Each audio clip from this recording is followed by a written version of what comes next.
Hello, hello. Welcome, welcome. Hello, hello. Welcome to another stream here. I'm Crazy Ewok. And we're back in Genshin Impact because, well, let's load in. Because a new version has been released. A new story patch is now available for 5.7. A space time for you. So it's the main Archon Quest. And yeah, the Archon Quest is really the only thing that's keeping me in this game at this point. I am getting very frustrated with a lot of the daily and event stuff that they're putting in the game. Like currently, there's like this Paimon event, and the one where you kind of collect fruits and stuff is kind of like easy to understand and is somewhat casual. I can kind of do randomly, but the one where you kind of have to learn all the pieces, and it's kind of like a roguelite, I guess. What's up, Crazy? Did you enjoy Stellar Blade? Oh, yes, I did. I am still playing it. I'll probably stream that either tomorrow or something. I don't know. It's a weekend, so obviously when I can have time, I'll put you on screen. I'll put chat on screen. Welcome to the stream, though. Today we're doing Genshin Impact since there was a new update, and unfortunately for these live service games, I can't just like leave them alone because where is it? Oh, actually, this doesn't have a... It doesn't have a like FOMO reward, but then unfortunately this has a FOMO reward. So I don't actually have to worry about this too much, actually. But anyways, I'm here anyway. I already decided to do this, so let's navigate to that. Okay, that's there. Eve or Tifa, though? Pretty easy choice. It's still Tifa for me, unfortunately. Unfortunately for Eve, I guess. But Eve is like, the amount of work they put into that character model, it's pretty insane. Especially with all the different outfits and stuff. I'd have lost myself long ago if I allowed myself to be led by the whispers of the abyss. Surviving is tough. Just turning down the volume. Taming the beast within is tougher. Chaska all of a sudden started talking and it was really loud in my headphones. But yeah, Eve, like the amount of outfits and stuff they gave her, and like the amount of detail and stuff in the outfits is like really insane. Not just like the thirsty Gunner bait outfits. Like there's like just regular casual clothing and stuff, and it looks like fashionable. Like it's like if I was a hot pretty girl, it would be like the kind of clothes I would like to wear just to like go out to hang out with friends or something. It's like, you know, a lot of thought has been put into that character. But I don't know, Tifa is just, I don't know, it's like the childhood friend. Whereas Eve is like, I don't know, the new girl, I guess. Anyways, I shouldn't be spacing out and collecting ore out of nowhere. We want to go here, and we'll see what's up. Actually, was there any things to read here? I wonder why they make this part so, like, weird, so tiny. Maybe they originally have this for Chinese, and maybe the Chinese just fits, and English doesn't. So it's, like, a little bit weird for English language. A space and time for you. The end of a journey is also its beginning. Time is meaningless. You and I are clearly looking at the same view. Space is meaningless until your destinies and mine collide and twine all those threads together. Okay, so I'm really excited about this. For some reason, male traveler is in the forefront here, but we're actually female travelers, so I don't know. Well, did they run out of time? They didn't have time to make a second version of this where this is flipped? I don't know. Or maybe it still works in the story because now we are... I don't know, they have Lumine in the Abyss here, so you'd think that she's kind of like the antagonist, or at least the person we're trying to find, right? She's inside the Abyss. But I know, like, in my character's point of view, since I'm playing Lumine, we know that Aether was hanging out with Dainsleif at some point in his journeys as well, right? So, I don't know. Maybe this picture is up for interpretation. But yeah. Go to quest. What does it say here? Near the Collective of Plenty, you agree to help Ian-san conduct a patrol. However, you stumble upon something completely unexpected. Head to the Collective of Plenty. Okay. You believe it's a real Korean model they used for it? Oh yeah, I heard about that, where a lot of like game journalists and stuff was making fun of gamers, I guess, for, I don't know, sexualizing and kind of putting forward the unattainable like female proportions or something like that, and only going for the head. And people are like, but this is attainable because this is modeled after a real person. So I don't know, it's it's kind of funny to me. It's all entertainment to me more than anything. All right, there's Ian-san. Oh, Tulani and Paimon. Fancy that. I didn't expect to run into you two here. The way we like get into these quests, I feel like, is really, really weird. We just like randomly meet a character and all of a sudden we're in the main quest. Whereas I think before they put a little bit more thought into this, where it's like something crazy is happening and we're like, oh, what's going on? We got to deal with it. Or we catch a glimpse of like a clue or something, and that kind of pushes the story forward. Now it's just like, we're just out hanging out, you know, we're not even like trying to look for our brother anymore. We're just like adventuring more than anything. And yeah, there's our friend Ian-san. Let's see what she's doing. And then somehow it leads to the main quest. I feel like maybe their cadence, their release cadence for these kinds of stories is making it hard for them to like come up with a story that, I don't know, is super compelling. Like the way it like stitches the stories together, they kind of have to like hand wave some of the in between bits that leads from one section to the next. So I don't know. Like you can totally see that some of the storytelling is like there's like cut corners and stuff. There was a period of time where whenever there's a main quest, you just talk to Catherine, which honestly I think it's okay because it was established in the story that you join the Adventurers Guild because the Adventurers Guild has people all over the world of Teyvat, and there's a really good chance that because of that, someone in the Adventurers Guild will hear some lead or get some I don't know, news or something about our brother. So having like a point of contact with Catherine made sense. Whereas this is just like randomly we're hanging around the Collective of Plenty and Ian-san wants us to patrol with her, and then somehow it leads to Dainsleif. I don't know. Hey, Kochi-san! What are you doing here all by yourself? Oh yeah, there's a new voice actor for Paimon now, right? There was like a whole controversy with like, well, not really controversy. I guess the SAG-AFTRA people were on strike, and it was really, I guess, hurting the game's like development because there was like no voices or English voices for a huge chunk of the previous updates, and eventually they just, I guess, couldn't keep that up, so they just kind of replaced all the voices of the people who weren't going to, or they were striking. I guess they're trying to fight for, I guess, better wages or something. I don't know, or fight against AI replacing them. But I don't know. That was kind of ironic, where you're fighting against AI replacing you, so then you kind of force the companies who actually give you the work to replace you with other people. So I don't know. I guess some fights you don't win all fights. Just so you know, Paimon didn't come here to train. Paimon's not looking to sign up for any diet plan or bodybuilding class right now. Okay, this voice doesn't have that like squeal that classic Paimon had. So I don't know, I feel like I've been accustomed to that as Paimon.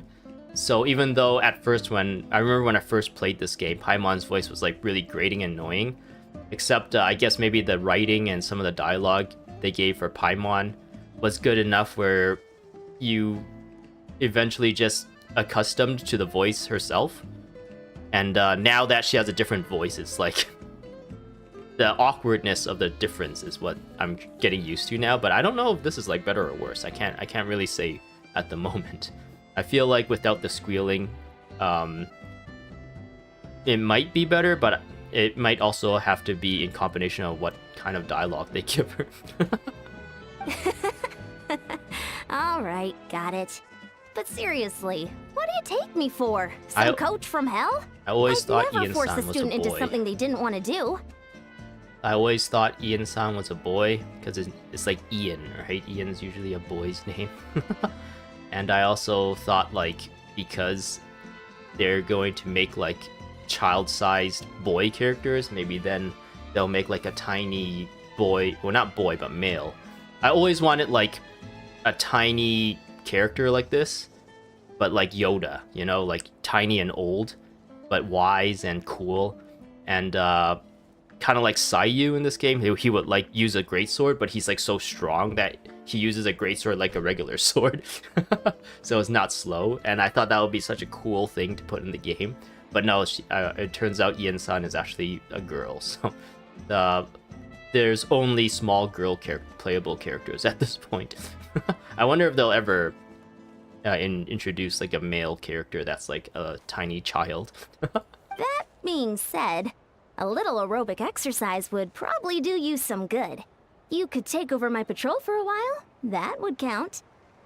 That sounds rather than training, that sounds more like helping you out. Yeah. All jokes aside, you're right. I'm looking for some help. The Collective of Plenty is holding a bodybuilding competition soon, and so many people have been busy squeezing in their last-minute workouts that we've run out of staff for patrols.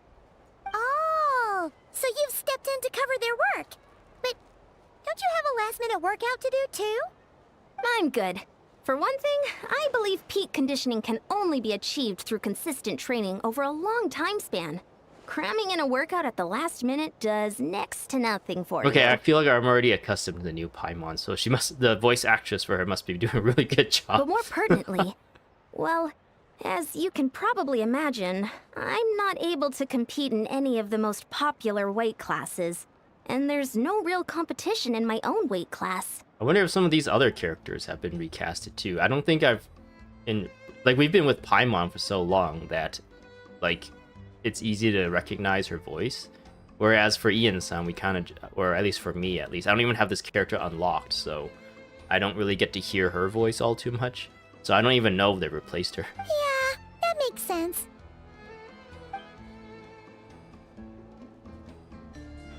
Maybe why is she just looking at us? Oh no! Don't look at Paimon like that. We are not the same weight class, and no way is Paimon competing against you. Traveler, let's just help with the patrol, alright?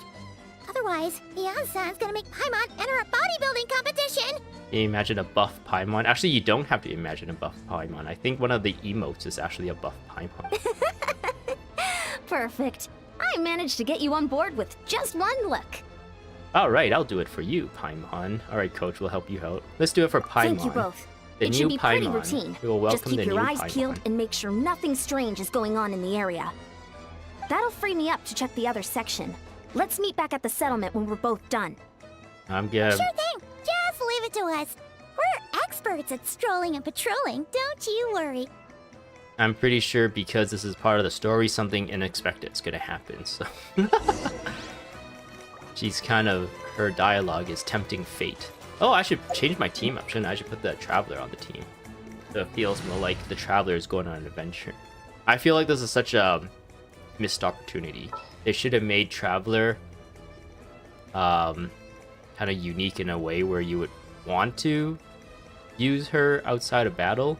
And one of the things that I previously suggested was to actually have her just heal outside of combat like really fast, so you can get in and out of combat, and that's like enough to make it so that people might want to use her, especially for like the Archon Quest.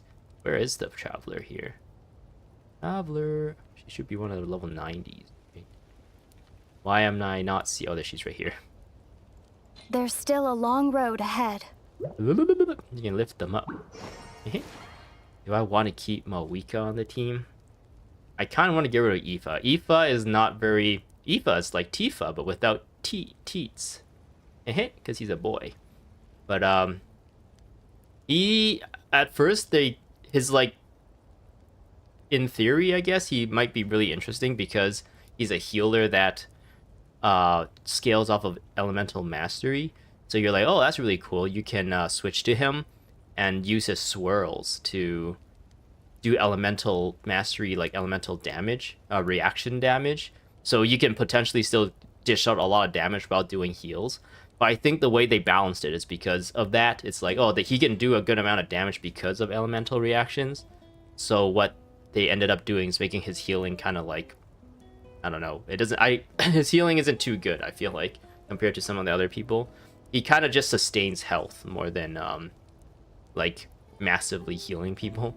And that kind of playstyle didn't really appeal to me. That's why I have Escoffier. Escoffier has been really fun to play. She's more like Jean, I guess. It's her burst that heals, her elemental burst. But it seems like she can get her elemental burst really, really quickly, even if I didn't give her any energy recharge. Whereas, I don't know, some of the vanilla characters has been like so power crept over that I really wish they'd go back and maybe bring these people back up to speed. Like for her, when she uses her elemental, when you hold down her elemental skill, it drains her stamina. Whereas like some of the newer characters, you can like for her, you can use their elemental skills like crazy and it doesn't drain their stamina. And it's like, kind of sad for some of the original characters. Because she was like kind of my favorite character at some point because she had so much utility to her kit. And she also looked super cool too. So, yeah, unfortunate. Maybe for the time being, I will get rid of Aoife. But keep Moeka on the team. Moeka is like kind of one of my stronger characters at the moment that can do a lot of damage. But having 2 Pyro, we might get the Elemental Resonance. Affected by crowd for 40% less. Attack increased by 25%. But maybe, I don't know. Maybe I'll just get rid of him in favor of like Zhongli. A walk would be nice. Just to make like fighting and stuff easy, since he like his shield's just so strong. Okay.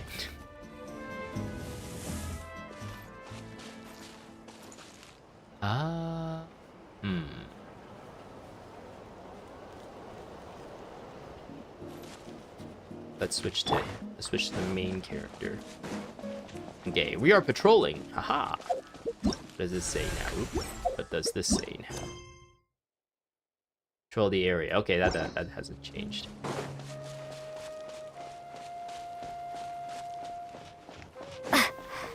Whee!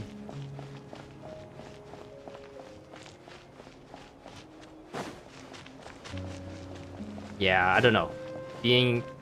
Playing like Stellar Blade, playing Guild Wars and stuff, the storytelling in those games are way better. Well, actually, no. Guild Wars storytelling, you kind of have to really pay attention and think about yourself.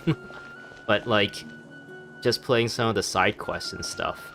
Actually, the main quest too in Stellar Blade, I feel like they're doing a really good job pacing the story out.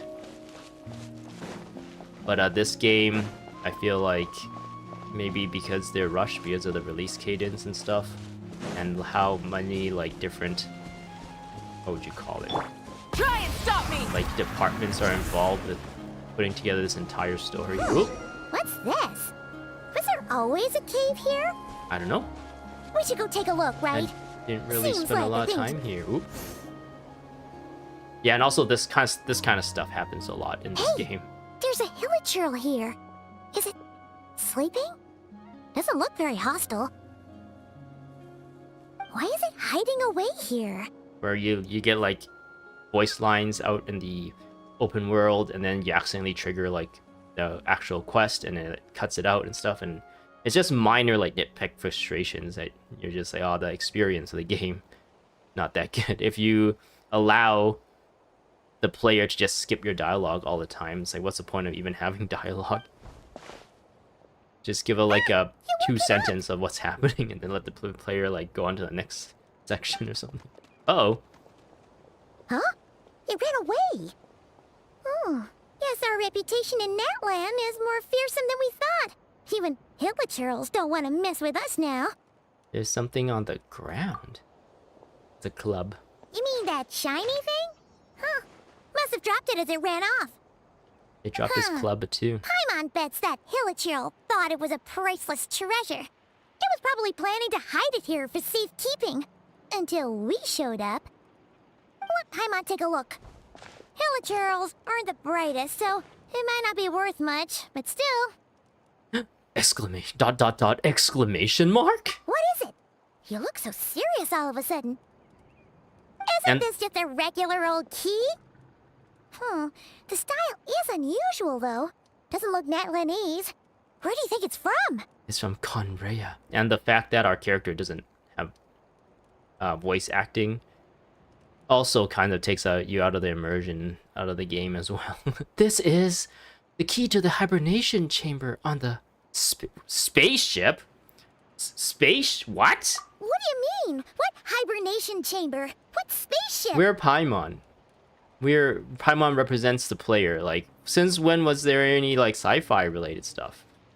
I guess the most sci-fi related stuff in this game was like an ancient race with amazing technology, like the Conrayans, but we never really got like actually going into space and futurism and but they named this one Time and Space for You, right? So maybe they're trying to introduce more like sci-fi elements into this story, which I don't know, I feel like could be a jumping the shark moment, since this game really focused on more fantasy elements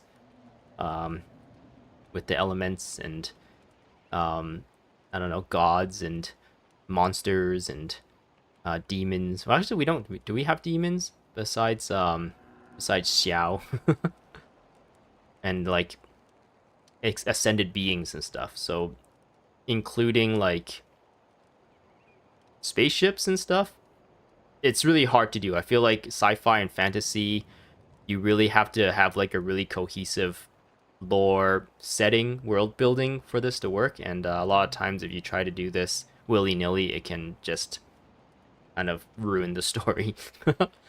Especially if you're adding time travel. Time travel is one of those like tropes that it's like really hard to handle and can like mess with storytelling and create lots of plot holes and stuff. Unless they handle it in a way where the plot holes are like interesting for discussions, but a lot of times the plot holes are just like, it kind of ruins the whole flow of the story. Wait, you mean the spaceship? The one that brought you to Teyvat? Wait, we came in here on a spaceship? I thought we got teleported here by the whatever goddess. The whatever keeper of the heavenly principles. She like sealed away our brother, and then she like caught up with us and sealed away us as well, and then we woke up on this planet. Isn't that not what happened? Has it been so long since I started the game that I don't remember our origin story in this planet? And then we somehow fished out Paimon?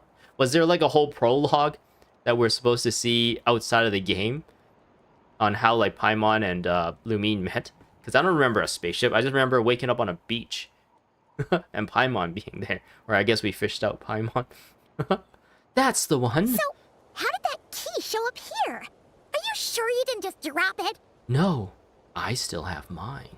I've always made sure to keep it safe and sound. It's in my butt. Whoa! Yeah, these look identical. So, if one of them's yours, does that mean the other one is... There are only two of these. One belongs to me, and the other to my brother. Knew it! Huh, the keys to a spaceship! Huh, somehow that really rams home the fact that you really are an actual alien. Are Wait, you also no, an alien Paimon? descender. Because we haven't met any other Paimon-like creatures in our entire adventures. We've all been over, this is our 5th nation of people adventuring. We've met like elf-looking people. We've met like animal-looking people. We've met people-looking people. We met gods. We met Adeptus and Ascended Beings. And we have not met another Paimon. So, what are you? Are you an alien too? How did you come to this planet? But anyway, now we know where it came from. The question is, how did it get here? Can you imagine if we did meet another Paimon? Like a dark version of Paimon that has like dark everything? I guess a lot of people insinuate, I don't know, theorize that maybe Dainsleif is the opposite of Paimon. Because if you apparently invert the color on her outfit, it looks like the color scheme they gave Dainsleif. But at the same time, Dainsleif is his lore is like pretty established. He's from Conrea, and there've been new like stuff recently with like a web event, I think, where it heavily implies that Paimon is like a moon goddess or something. And apparently Teva had 3 moons or something like that, and Paimon was one of them. Or like there's like something about the moon being like sacrificed to 2 other moon goddesses sacrifice themselves so that Paimon could survive or something, who is the 3rd moon. I don't know, that's all like me kind of drawing from memories that might not actually be real. So I don't know, there's like weird stuff with Paimon still. Her background is still kind of up in the air. The simplest explanation is that your brother lost his key somewhere not far from here, then that Hilichurl found it and ducked into the nearest cave to hide it. Interesting. Does that mean our brother is here, or did he lend the spaceship to someone? Does our brother have kids, and he like let the kids take it out for a joyride? If Or the that's kids true, stole it out for a joyride? it means your brother was here recently. And by extension, the Abyss Order was probably here as well. I don't know why they do this. What's the point of this? Just... Ugh. Yeah, It's not really a man, choice. this is so crazy. We only agreed to help with the Anson's patrol on a whim. And now, we've made this bombshell discovery and found a huge lead on your brother. What? Should we keep How following things- this trail while it's hot? How- Or do you think we should check back in with the Anson? How interesting that things play out this way. There you are. Looks like you went the extra mile today. Thanks for being so diligent. We actually left our post because we weren't supposed to patrol up to here, right? We just decided to come up here. Hey, Ian-san, what's up? Didn't think we'd see you again till we headed back to the settlement. We were actually just about to go meet up with you. We've made a huge discovery today. I came here to let you know that you don't need to keep patrolling anymore. Uh-oh. The bodybuilding competition has just been cancelled, so the usual squad will be resuming their normal duties. They'll be here to take over shortly. Oh, what happened to cancel the bodybuilding competition? Wait, canceled? Why? What happened? Abyss activity. You know that. Oh, that's always what happens. The Abyss Order attacked. Yeah, duh. Didn't expect our suspicions to be confirmed so quickly. Sounds like Aether is on the move again. I'll find a way to speak with him in person this time. I have to. I've heard of the Abyss Order, but this is the first time I've known them to take organized action on such a large scale. There's some crazy wind going in the background. It's like they're preparing to go to war against our entire nation. Didn't we already go to war with the Abyss? Or was that someone else? Was that not the Abyss that caused Mawika to punch a hole in the sky? Or was that a different... It wasn't the captain. The captain worked with us. It wasn't the Snezhnayans or the Harbingers or the... What are they called? The Fatui? Fatus? Yeah, didn't we already go all out war and like there's a whole recovery thing? Are we going to all out war again? One little sect versus the entire nation of war? How are they expecting to pull that off? Based on everything we've seen from them so far, they usually prefer to act in the shadows. So, what's different about it this time? What could they be after? No clue. All we know is that they've attacked our tribe, but that doesn't tell us much. Our defenses are holding strong so far, so I'm gonna head to the Stadium of the Sacred Flame and see what Mawika knows. I think if I'm there's missing any something information here. out there, she's the one people report to. Is there like a difference between the abyss that is underneath Aether whole thing and like the abyss that is underneath like all the lectors and all those people? Are they like different factions part of the same Abyss Order? Is that how it is? Who did we fight against during the Archon Quest for this nation? I thought that was the Abyss the entire time. Oh, want to come with me? I'm sure everyone will feel better knowing that the hero of Natlan is on the case. Well, I am keen to find out more about the situations. I can provide some information on the Abyss Order. Great, then let's head over together. A space and time for you. For me? Oh yeah. Oh, there's a Pyroculus there that I haven't picked up. Where was that looking at? I need to go pick it up now. I got a item of some kind. What was it? Oop, nope. Oop, nope. Man, this menu is like super bloated now. What is this? Oh, that's from the event, right? From the previous event. The Paragolism. Wu Tao's Plum Blanche. This is still new. I haven't looked at this menu for so long that this is still new. This is the lantern, right, reward. On the ship that traverses the Sea of Stars, there should be only 2 keys belonging to the golden-haired traveling twins. Quest item. Key to the hibernation chamber. Okay, I did not know there was a hibernation chamber all these years playing this game. Maybe I'm not following the story as close as I think I am. Light it up! Go to the speaker's chamber and look for Mawika. Even though Mawika is on screen right now, doesn't that just break your immersion? Actually, I need to teleport, don't I? I do. Okay. Wait. I just click on that. Can I just teleport to this? No, I think if you teleport here, it takes you here. Yeah, I can just do it. Can I just do it? Ah, no, I can't. Oh, no, it does. Woo!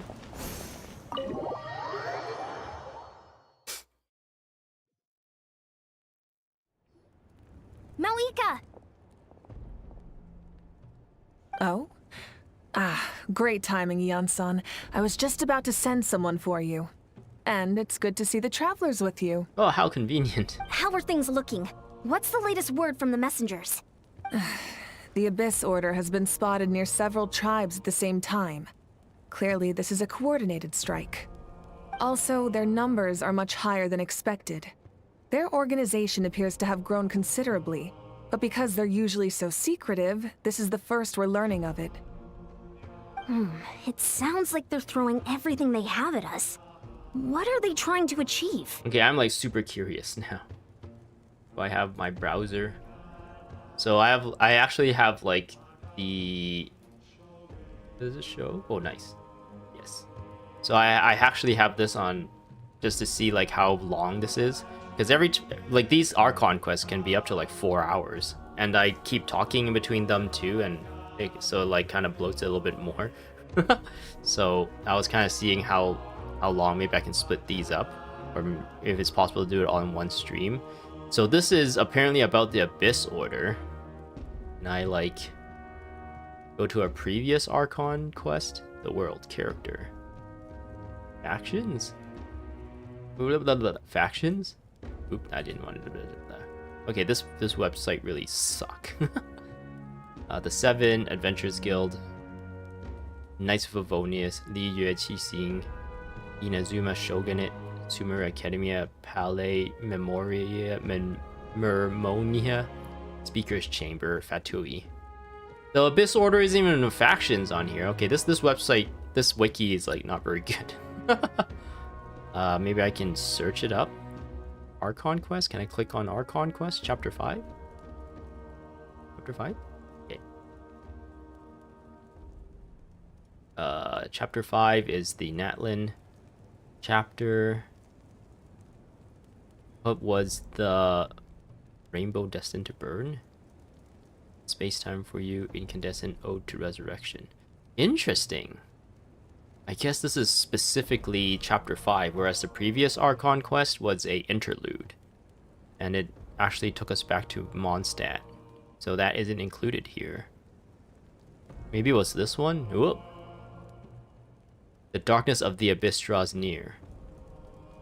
2 days later, at Latin's Adventurers Guild branch, Plitzin shares intelligent Abyss movement. So is the Abyss a different faction than the Abyss Order? Is that what this is saying? Can I make this bigger?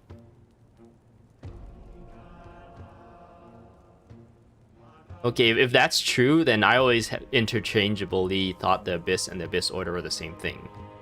Is it just that, I don't know, localization or something didn't really do a good job delineating or categorizing the difference? So yeah, even in this it says like it was the Abyss that attacked Natlin. So now we're gonna have another story where the Abyss is also attacking Natlin? That's what I'd like to know as well. Historically, Natlan has not been a hotbed of Abyss Order activity, and we have no particular quarrel with them. Could it be revenge, perhaps? Would they want to get back at us for a recent victory over the Abyss? Oh, seems unlikely. But then again, Paimon wouldn't put anything past the Abyss Order. Paimon? It's too early to say anything definite. For the time being, we should continue monitoring the situation. How are the battles going? Not too many casualties, hopefully. I guess the old voice had more sass. I guess that's how I would probably describe it in her voice. But if you listen to like the Chinese or the Korean voice acting, it's more like this. The tone you get out of her, it's more like this. And the Japanese one is like kind of stereotypical Japanese like moe character. I don't know if that's what you call it. Where it's like high pitched and super adorable sounding, which maybe that's what the the previous English Paimon voice was trying to emulate, maybe. Well, even if they're committing all their forces to the fight, they're in for a tough time. Our brave warriors have just emerged victorious from an all-out fight against the Abyss itself. Yep. We have a whole nation's worth of seasoned veterans fighting for us. Compared to the true Abyss, the Abyss Order poses a far smaller threat. They cannot endlessly replenish their forces, for starters. Okay, so the Abyss Order is a separate thing from the Abyss. This entire time, I've never realized. Oh my goodness, I am a terrible... I'm really, really bad at paying attention to the details for this story. Or maybe they just... I don't know. Oh man. Maybe this is my bad on this one. The entire time I played through this game, I always thought these were interchangeable. I thought they were just the same thing. Okay, so the real Abyss attacked Natlin earlier during the Archon Quest. And now the smaller version, a small, I don't know, what would you call it? Department? A small department of the Abyss, called the Abyss Order, is now attacking Natlin because they thought, hey, that's a good idea. I don't know. You know, like the big one didn't succeed. Maybe a smaller one will. But I guess also Natlin has also been kind of crippled in some way because she gave up her gnosis, right? In order to... Oh, did she give up her gnosis? I don't remember. Or I remember she like gave up her powers and it was also ready to sacrifice herself.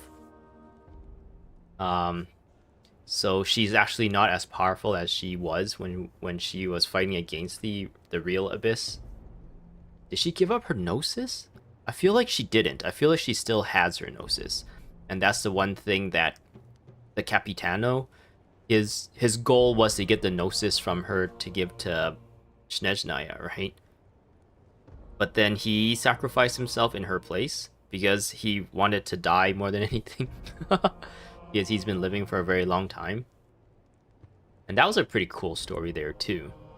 So I think she still has her gnosis. And apparently the gnosis is like the connection to the super gods of this place that gives them their powers. But then she also has the eternal flame or whatever this thing is called, powering her as well. And she drained that power to punch a hole in the sky. And also rip us out of the Night Realm, right?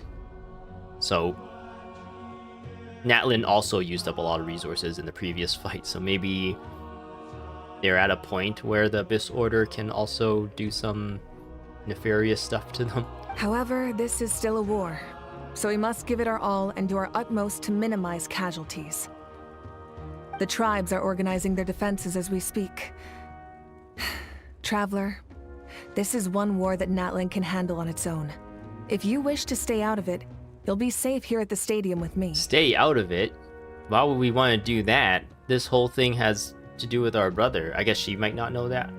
If she doesn't know that this has to do with our brother, I think there's a bit of an issue with the storytelling here, because the whole point of our story is going to every nation and talking to the strongest person and the most knowledgeable person in that place to find out where our brother is.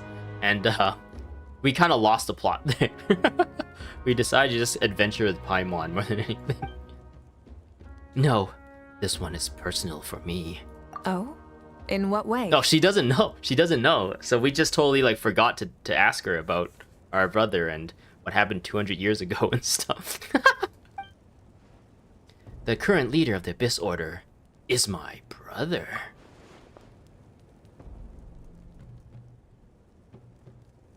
Yep, that's how it is. So we totally did not even bring it up at all. We just kind of got tied up in the becoming Tumani and getting our ancient name and trying to help the people here fight a war. And we totally forgot about our main goal in going to every nation and talking to every Archon to learn about the whereabouts of our brother and what he's been doing and what we should try and do to stop him, find him.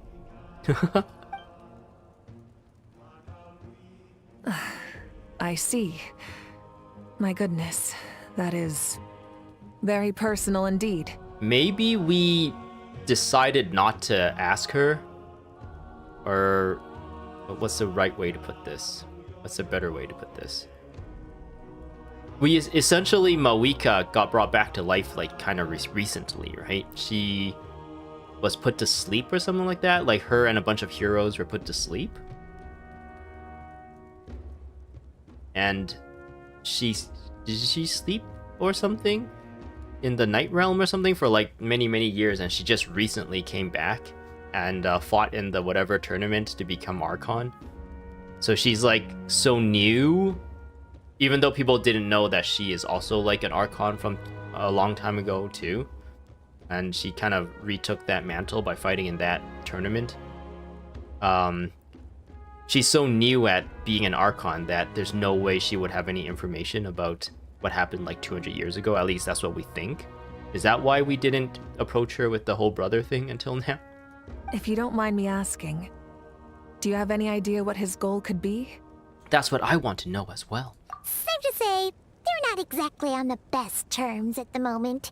Yeah, we don't know what's going on. Ever since Paimon met the Traveler, she's been trying to track her brother down and get some answers. But he's been avoiding her. I see.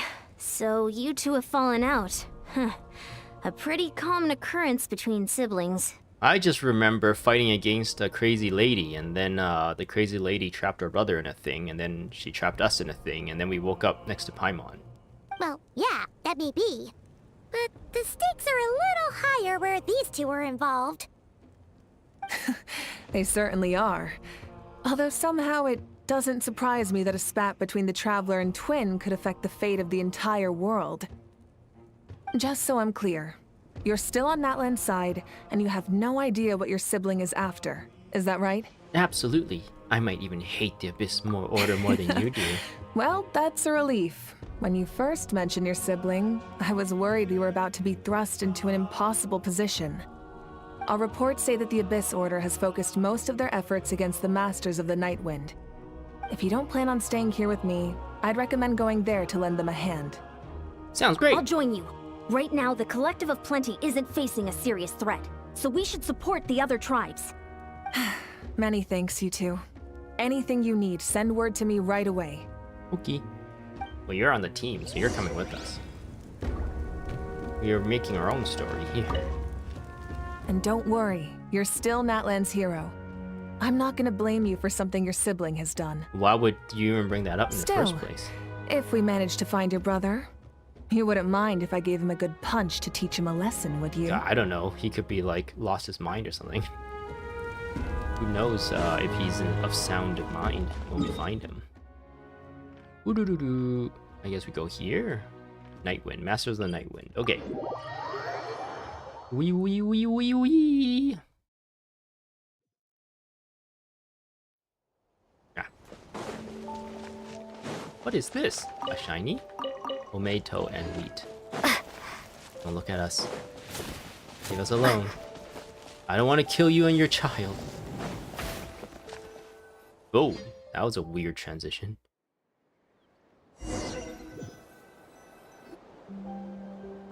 Okay. Look, Oh, we're just meeting all the characters here. Huh. I wasn't expecting to see you here. Are you here to reinforce us? How are things looking? Mawika told us to come here. Oh, the situation must be pretty dire if it's managed to get Lolly out of the house. Dire? No, I wouldn't go that far. It's mostly just irritating. I heard we're being hit the hardest out of all the tribes. What are they trying to imply? They just think we're pushovers or something? I highly doubt The that. more I thought about it, the angrier I got. I couldn't exactly concentrate on my novel after that, so... well, here I am. So, that's how they earned the ire of Granny Eatsley, huh?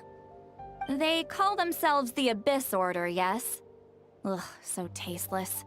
It's exactly the kind of two-dimensional name a clueless writer picks because they don't trust the rest of their writing to persuade the reader of who the real villains are. I was confused from from the naming this entire time, so she has kind of a point there.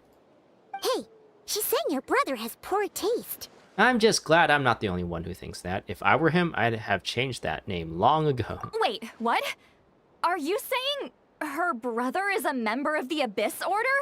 He is the leader of the Abyss Order. I only said that because I was mad. But maybe I went too far. Oh, we still have a soul link with her. We can read her mind. Hey, let's save the chat for later. We've got some enemies incoming. Good. A much-needed chance to vent my frustration. And not a moment too soon. They've been Things were releasing a getting lot of really awkward there. powerful cryo Luckily, characters recently. I'll never have to find out just how badly the rest of that conversation was gonna go. You didn't have to say that last part out loud, Lolly. Anyway, let's get him! Let's get him. Action pose. Oh, we get Sitlali on the team. So yeah, we have Sitlali, who's like a really strong... She does a lot of damage even though she provides shields. Right! Escoffier does a lot of damage even though she provides healing. This is order. And the new character, Skirk, is like really powerful too.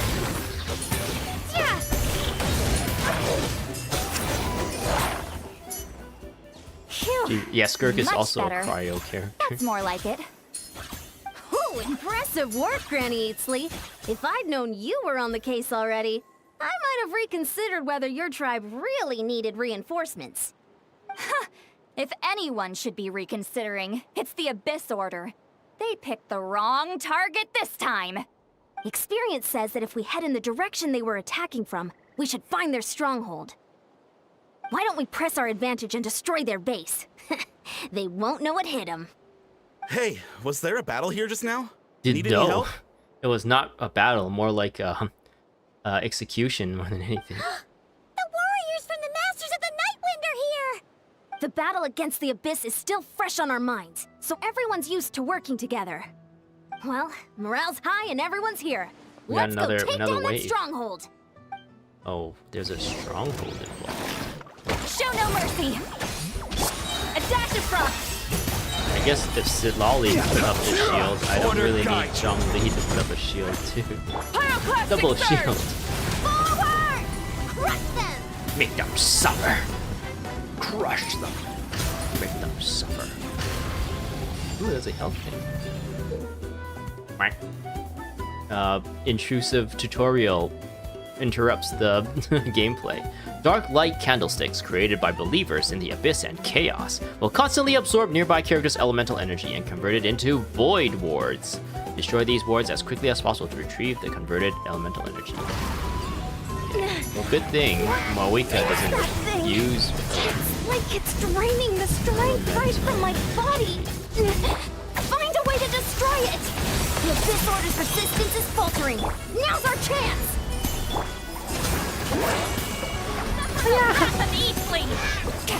Light of the blazing sun. I still, Mawika's animations and the whole thing with Mawika like bugs me so much. I'm attacking a stick by accident. So I'm not on a time limit or anything. So the thing with Mawika is like you press E.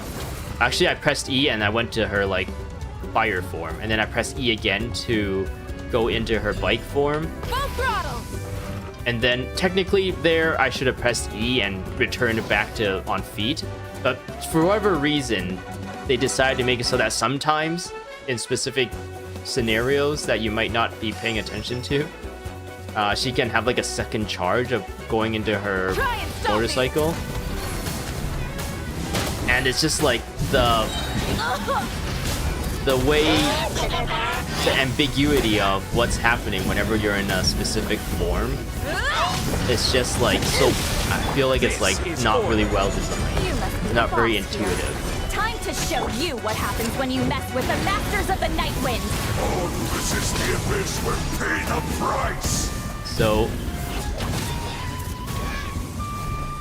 I guess you can look at the icon. So now if I press E, okay, now if I press E, I go back into, I thought I was gonna get off the bike there, but no, I go back into the bike.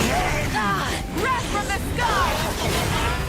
Oops, she died. Of our legacy. She died because of being in ult form. What happened? I guess she was low health as well. Laline, eat Papa! Get him! Get to work!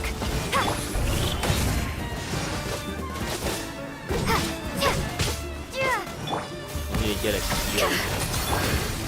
Stabilize. I will have Good old Zhongli.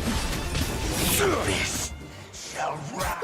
This stronghold is neutralized. Good work, everyone.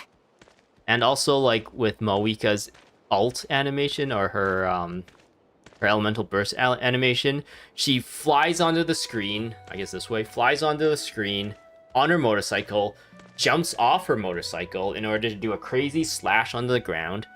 But then when you get off of that like ult animation like sequence and you're back in game, she's on her motorcycle again. So you're like, wait, what? Why didn't they just animate that where she like plunges on the ground epically or something on her motorcycle? Why did you put her on her motorcycle, make her jump off of the motorcycle, and then put her back under the motorcycle? It just doesn't the communication of what's going on there is like really poorly made, I think. To be honest, this was anticlimactic. I was hoping for a personal apology at the very least. Anticlimactic? And ideally, a whole Moika speech died during acknowledging that the fight. superior might of the Masters of the Night Wind. Well, whatever. I'll just have to make up for it with some extra wine at the victory feast. With the stronghold cleared, this area should be safe for the time being. But still, something tells me we can't afford to let our guard down yet. Maybe it's just me, but an I hear, enemy like, under siege footsteps, or is it normally the defends burning their of these stronghold things? at all costs. The fighting gets more and more intense right till the bitter end. But this time was different. With a few exceptions, most of the enemies here gave up and fled the moment that... well, I don't know, but it seemed like they sensed something. Huh? Not sure I follow. They did a tactical retreat, that's all. It's just a different strategy. Tactical retreat. I'm not convinced. Don't forget, they're radicals who chose to wage war on an entire nation. They don't do things in half measures. It seems out of character to cut their losses and run like that. Oh no, they're distracting us, and then they're going on for a something else. So you're Diversion. saying there's more to this than meets the eye? She's suggesting it's a diversion. I'm saying we don't know enough to be sure of anything at this stage. So let's stay alert and keep our defenses at the ready. So, we're no wiser as to the Abyss Order's objective. Back to square one. If I could only get Aether to talk to me, I could get some answers for all this. I'm heading back to the Collective of Plenty. The key is our only lead so far. Paimon had a hunch you might say that. Paimon? You're right.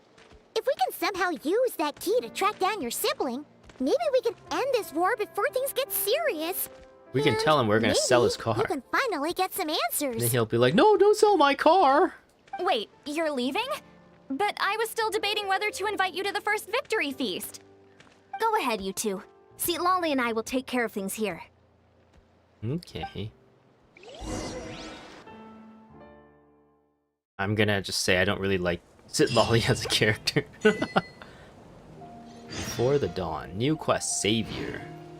Ooh, are we already in the second part of this? Yeah, we are. We've just finished the first part, and now we're in the second part. There's 3 parts in this Tower Quest in total. I think Zhongli might be a little bit too rigged here for the fights. So let's put a Raiden Shogun instead. Now, was there another character that provided shields that I used recently? It was her, right? I feel like she's not really that tied to the story, though. I guess Zhongli isn't really tied to the story either.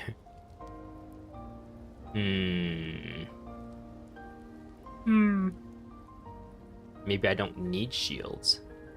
Maybe I just need more heals.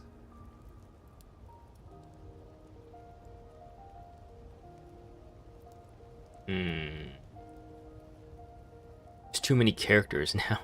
There's way too many characters to think about and remember their names and remember what I put on them, or if they're like actually ready to fight or not.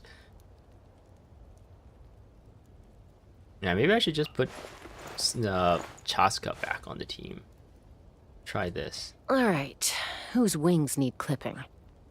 Yeah, we've essentially replaced Aoife with Chaska instead of what I did earlier.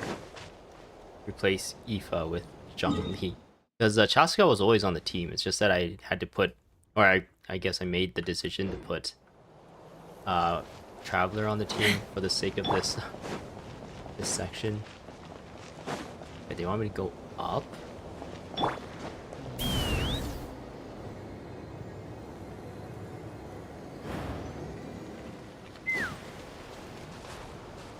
And also, like, I think outside of combat, they should just let you...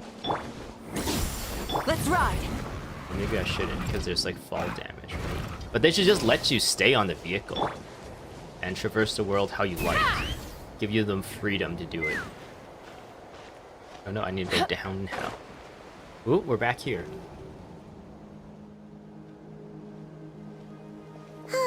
And we're back where we started. That Hilichurl probably found the key nearby, right? Let's look around for clues. There's no time to waste. The Ansan and Tilali are waiting for us. Wait, what? Are they really? I thought they told us to go away. Ugh. We've scoured the entire area, but still nothing. How the heck did the key end up in that Hilichurl's hands? We just found the Hilichurl's Dirty Magazine collection. And it's not pretty. Are we supposed to believe that it just fell out of your brother's pocket as he passed by? That Hilichurl was our brother. Dun dun dun. Seems kind of ludicrous to lose something so important in such a dumb way. Uh-oh, is someone coming towards us? Then again, who knows?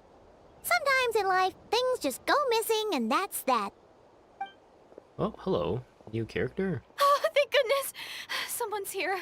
Whoa, Please she has help an me. interesting... Oh, she's got Conrayan eyes. And she's got our flowers on her hair. Did our brother replace us with a different... You're my new sister now. Who are you? What happened? Oh wait, no, our flower is a little different.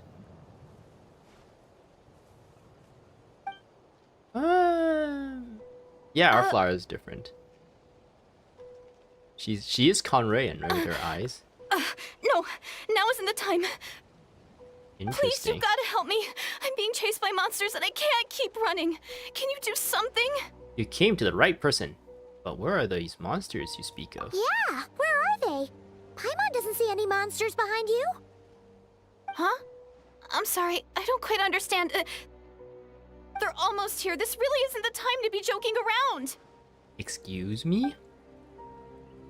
Imon's like, We're not. We're completely serious. We don't see any monsters. But how? Ugh, there's no time. They're coming. We gotta run. but I really don't see anything. Where do you intend to run to? What's wrong with that girl? She must be seeing things. Or we're not seeing things. Dun dun dun. Is it like that It Follows? She's like had intimate relations with our brother, and our brother passed the curse on to her. So she sees all these like things that are following her, and we're just like, that's like a horror movie, right?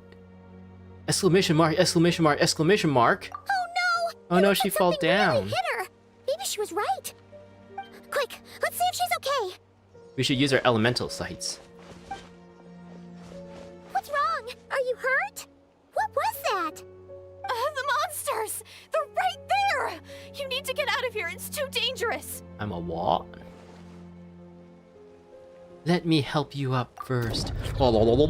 We have synchronized. Suddenly, I can see them. Okay.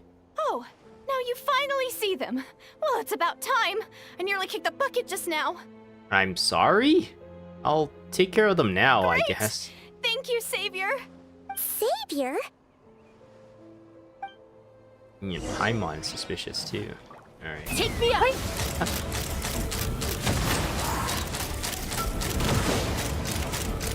Locked on. This is easy mode.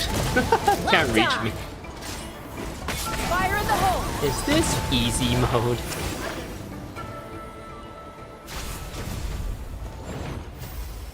We don't look at explosions. You done? Paimon still can't see anything, so she can't tell. You just looked like you were slicing in thin air. Kind of funny, actually. I don't know what's going on either, and you also have a new voice, Paimon, and I don't even know why. But I could see them once I held her hand. Lots of weird things are happening in this game. Really? Let's try it one more time. I want to check that I got all the monsters. Sure. If touching your hands, let me see the monsters. What will touching your face let me see? Oh, what's wrong? It's nothing. It's okay. I can see they're all gone now. No need for you to check. Ooh, I guess if we were male traveler, this would make a bit more sense. Maybe? I didn't think much of it when the monsters were breathing down our necks, but now that I've calmed down, holding hands with you like this, I'm just a little shy, that's all.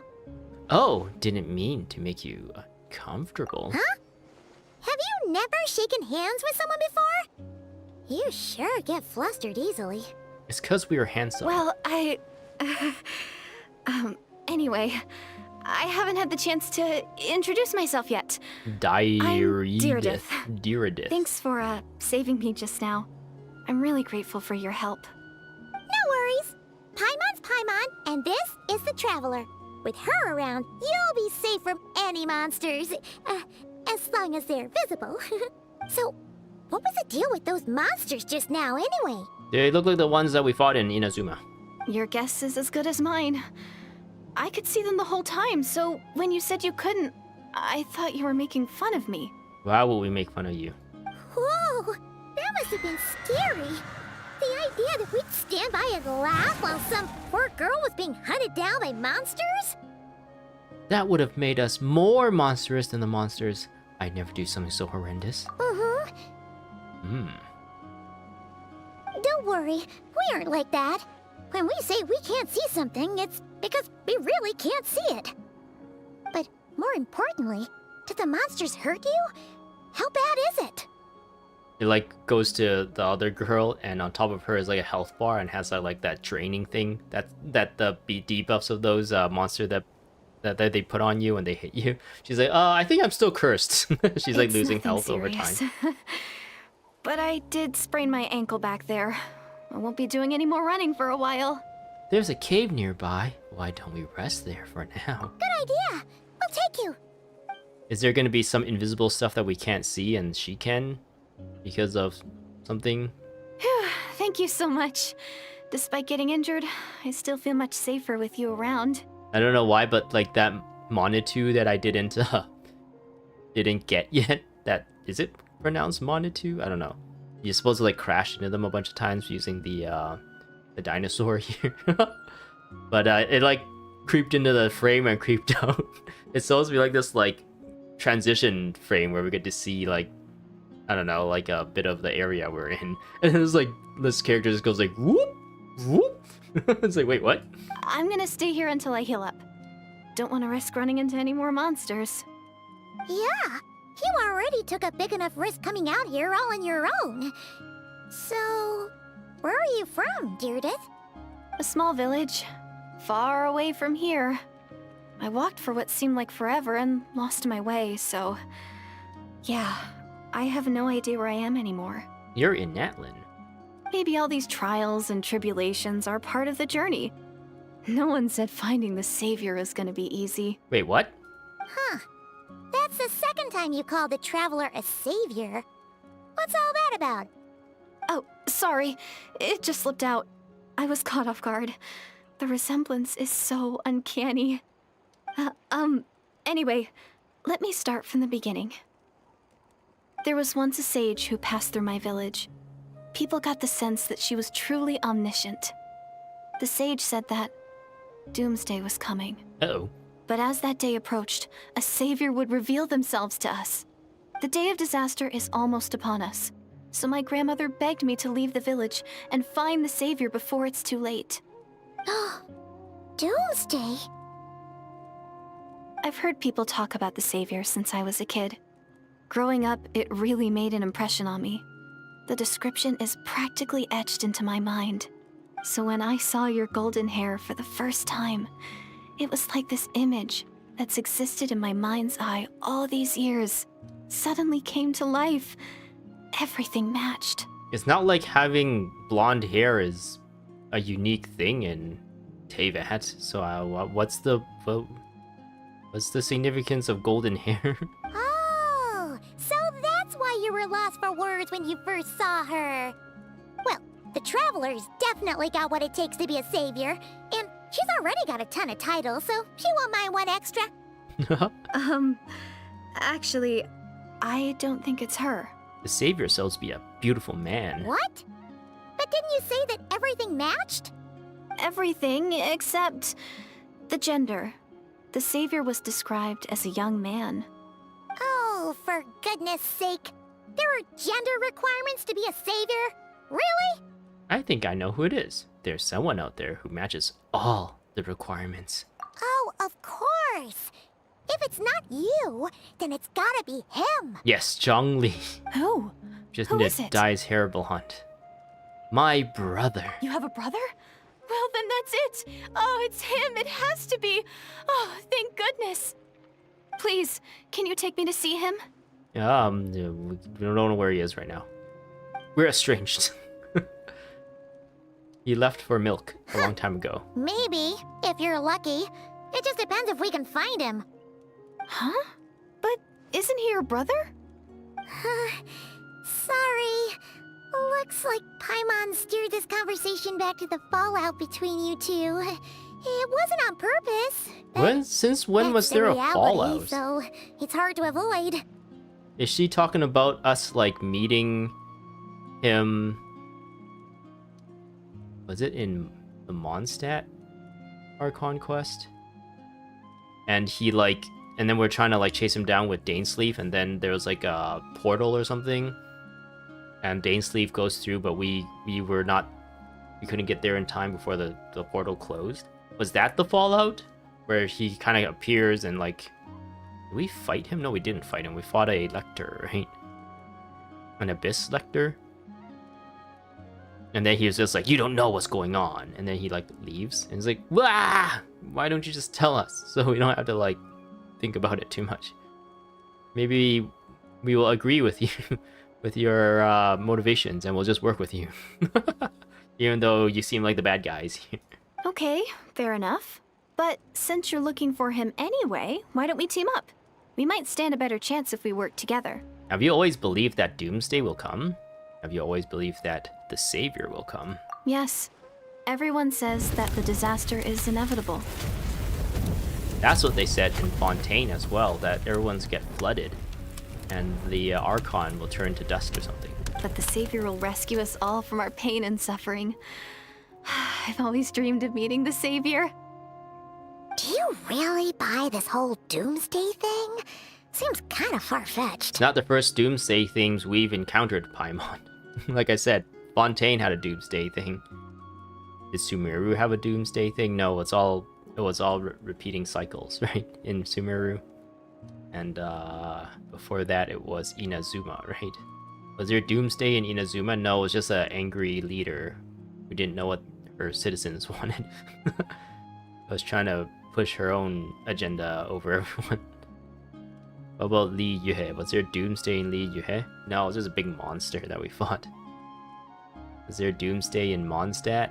No, I guess Doomsday was only in Fontaine. She spoke with conviction. I don't think she's lying. Maybe it's another lie spread by the Abyss Order? She's got special eyes. See? She broke eye contact. Sure sign of a guilty conscience. Time to press her for answers. What's wrong, Deirdre? Something's clearly bothering you. You want to tell us what's going through your mind? She has a crush on us. Oh, She's a I just... infatuation. How should I put it? The Traveler looks just like the savior of my dreams. Ooh. And it's not every day that the savior of your dreams swoops in and saves the day in your moment of crisis. She looks like a generic blonde person, really. So I'm just a little overwhelmed, that's all. 3 seconds of unbroken eye contact is the limit. I don't think my mind and body can handle any more than that. Mind and body, dang. What do you mean, limit? What happens after 3 seconds? Damn, Paimon, very, was it prodding question? How am I supposed to respond to that? I'm sorry. Please forget that I said anything. Let's just leave it there for now. There was like a trope where whenever some situation like this happens and someone gets like really flustered and stuff, or maybe when it when the story or the character, it implies that they have like passionate feelings for someone, that they would their face would go completely red and then they get a nosebleed. That trope has, I feel like, gone out of style. I don't see that as often nowadays. Like I said, I'm going to hide here until I feel well enough to move again. If you manage to find the savior in the meantime, please come and let me know. Oh, you want us Thank to you. come, eh? Are you sure you'll be okay here on your own? Do you have enough to eat? Well, the Healy Trail comes back. I'll be fine. I might not be much of a fighter, but I know how to stay hidden. And if I get hungry, I'm sure I'll find something around here. Don't worry about that. All right then. Well, take care. Should we not Hang just on, tell your like own is Ian-san and or sit Lolly or something to come get her? Yeah, there's a person who's injured. You may want to take a What look a at her. mysterious girl. We should definitely keep an eye on her. And Yes. hey, at least she seems to like you.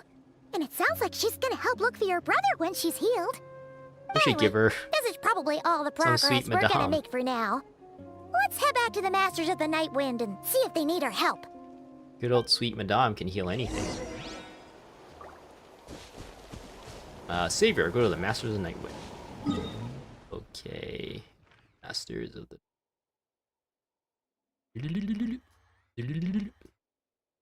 This one. I wonder if I need to go underneath. Is that the underneath? No, it's not. It's right here. Let's go. Chaska.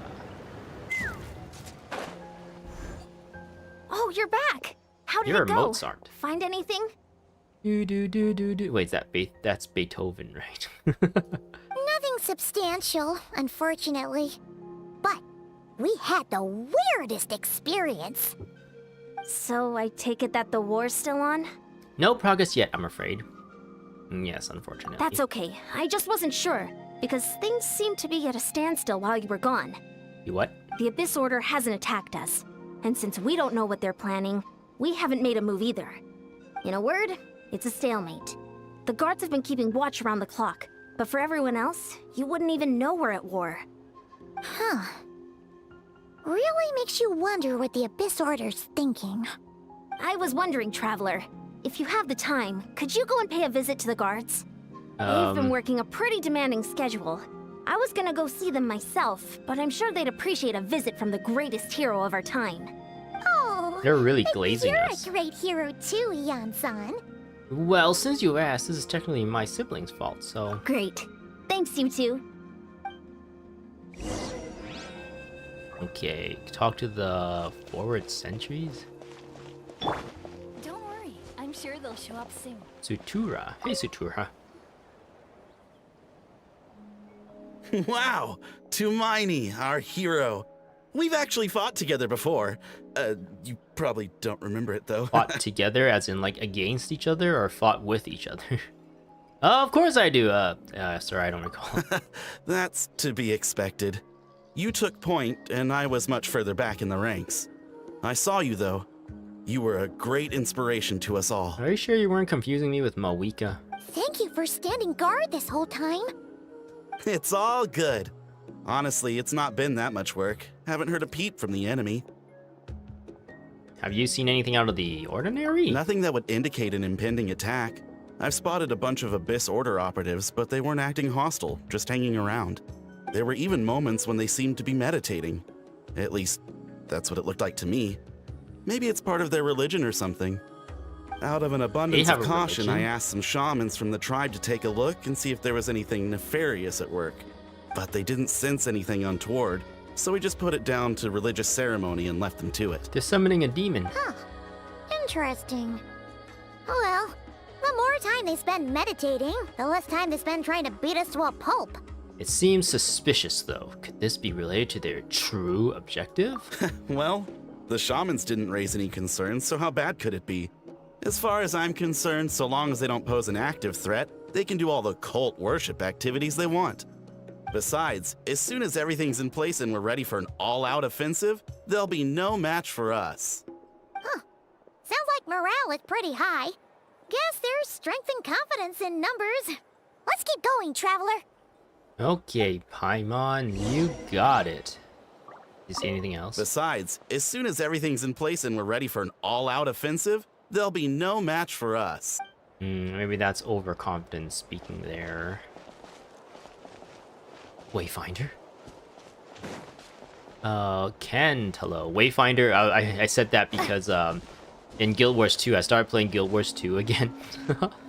And I don't have the new expansions, but apparently in the latest 2 expansions, instead of the commander, the story has shifted because we won our fight against the dragons, essentially. So we're no longer a commander of the army that is fighting against the dragons. They gave the commander a new title, and they called him him or her, I guess. Your character, your character, the Wayfinder instead. Kentalo.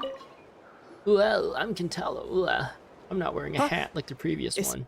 Is that Tumaini? What brings you here? Is this like a meet and greet? No, we're at war. I wasn't. I'm so nervous. Oh, hi, so nervous. Come on! You'd march to war without so much as blinking.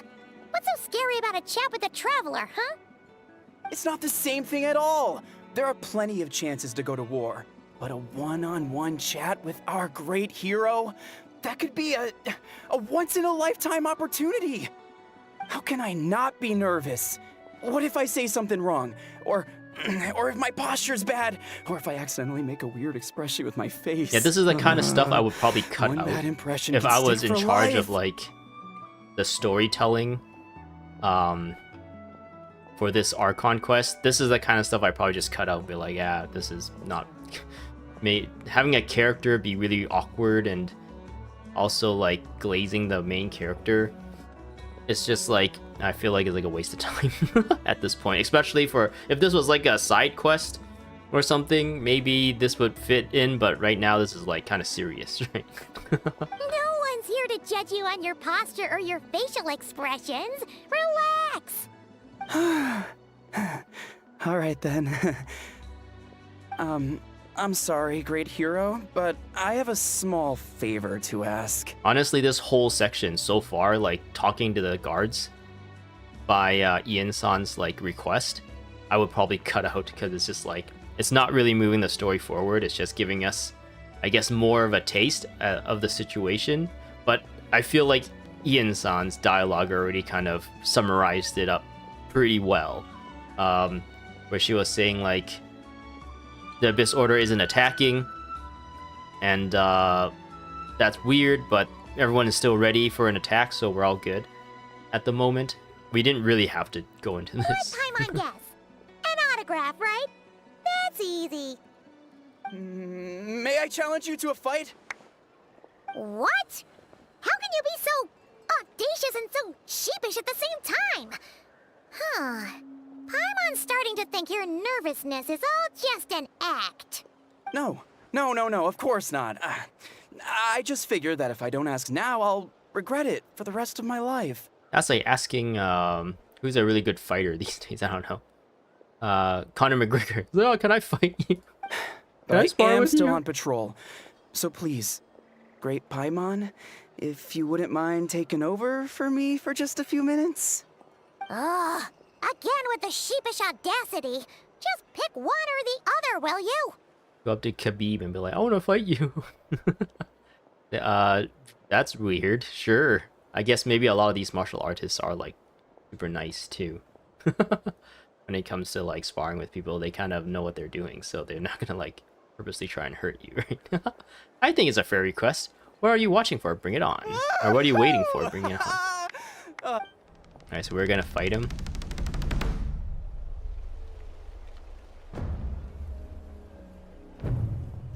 It's Paimon's little legs. Yeah. Oh, we didn't even let him. Obviously, I never expected to win, but We didn't even let until him, now, I start didn't the fight. appreciate just how great the gulf was between us. I'll be bragging about the day I got to spar with Tumaini for the rest of my life. Today's really my lucky day. Ugh. Paimon can't keep up with you. Your tone has changed all over again. Now you've had a spar with the Traveler. What gives? Well, some people connect through conversation, but we warriors bond by sparring. And now that I've had a bout with the hero, we're no longer strangers. Nothing to be nervous about anymore. Okay. Well, to each their own. But Paimon's still gonna stick to conversation.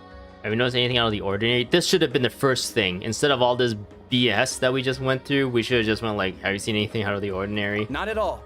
We haven't spotted any new enemy movements. As Paimon expected, nothing here either. Are we gonna have to do this a third time and then finally we're... Okay, no, You're only back. twice. So, did the guards find anything? Nothing much, no. So that was a waste of Someone time. mentioned that the Abyss Order has been doing some kind of meditation or prayer, but apparently it seemed harmless. Paimon wants to lodge a complaint about one of the guards, though. His name's Kentalo. Ignore Paiwan. He wasn't a problem. He was a problem to me. The whole section was a problem. Traveler, The whole part of the you're story. back already? And no one thought to wake me up, huh? In fairness, you look pretty hungover. Can't imagine anyone wanting to wake you up in that state. I'll have you know I'm perfectly sober when I'm hungover. Okay. I'll admit that sounds strange at face value, but regardless, what I meant to say is, I heard something about the Abyss Order engaging in meditation. Okay, so Lolly has a bit of information about that, hopefully. Yeah, that's right. Does it mean anything to you, St. Lolly? I sensed something strange in my dream. It was vague, but it seemed as if some noise had found its way into Natlan's ley lines. Okay. What does that mean? Hard to say. I don't think it had any tangible effect on the Night Kingdom or on our ley lines, but still. It's like a signal that exists on a different dimension of reality. It might not interfere with ours or pose any detectable risk, but I just get the sense that something strange is going on. Yeah. So, like, I guess further to the point, that whole section with those two guards, the only plot point that kind of got pushed forward was that there was weird meditation, and then everything else was kind of just fluff to, I don't know, pad time? I don't know. My biggest not biggest, maybe my conspiracy theory, just in general, I guess, is that maybe there's like some contractual obligations with, I don't know, voice actor groups or something, or maybe there's some like thing going on where maybe they have to like give certain people lines just to like help them get experience in the industry or something with certain like voice actors, and that's how like people get experience in the industry. So they are obligated to write like little roles like that for like kind of lesser known voice actors to get a taste of being in an actual like real production that get pushed live that gets released to the public or published to the public.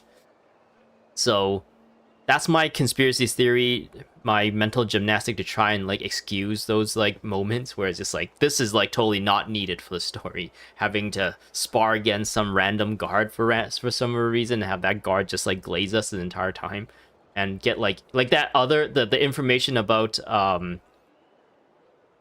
people randomly meditating and not seeming like a big deal. That could have totally came from Ian-san, or maybe even specifically from Sitlali too. Maybe instead of her, the little story of her being like, oh, I was hungover and nobody woke me up. Maybe she was actually like diligent and she's been investigating and stuff. And she's the one who noticed that they're meditating seemingly for no reason, but then because she's an expert in these kinds of weird magics and stuff, she's the one who's like, oh, I'm noticing a specific thing. Like the way they craft the story, there's like, so it's like you can kind of see that they had to do certain things to push a certain flow of the story for certain things to happen, like having those guards and stuff.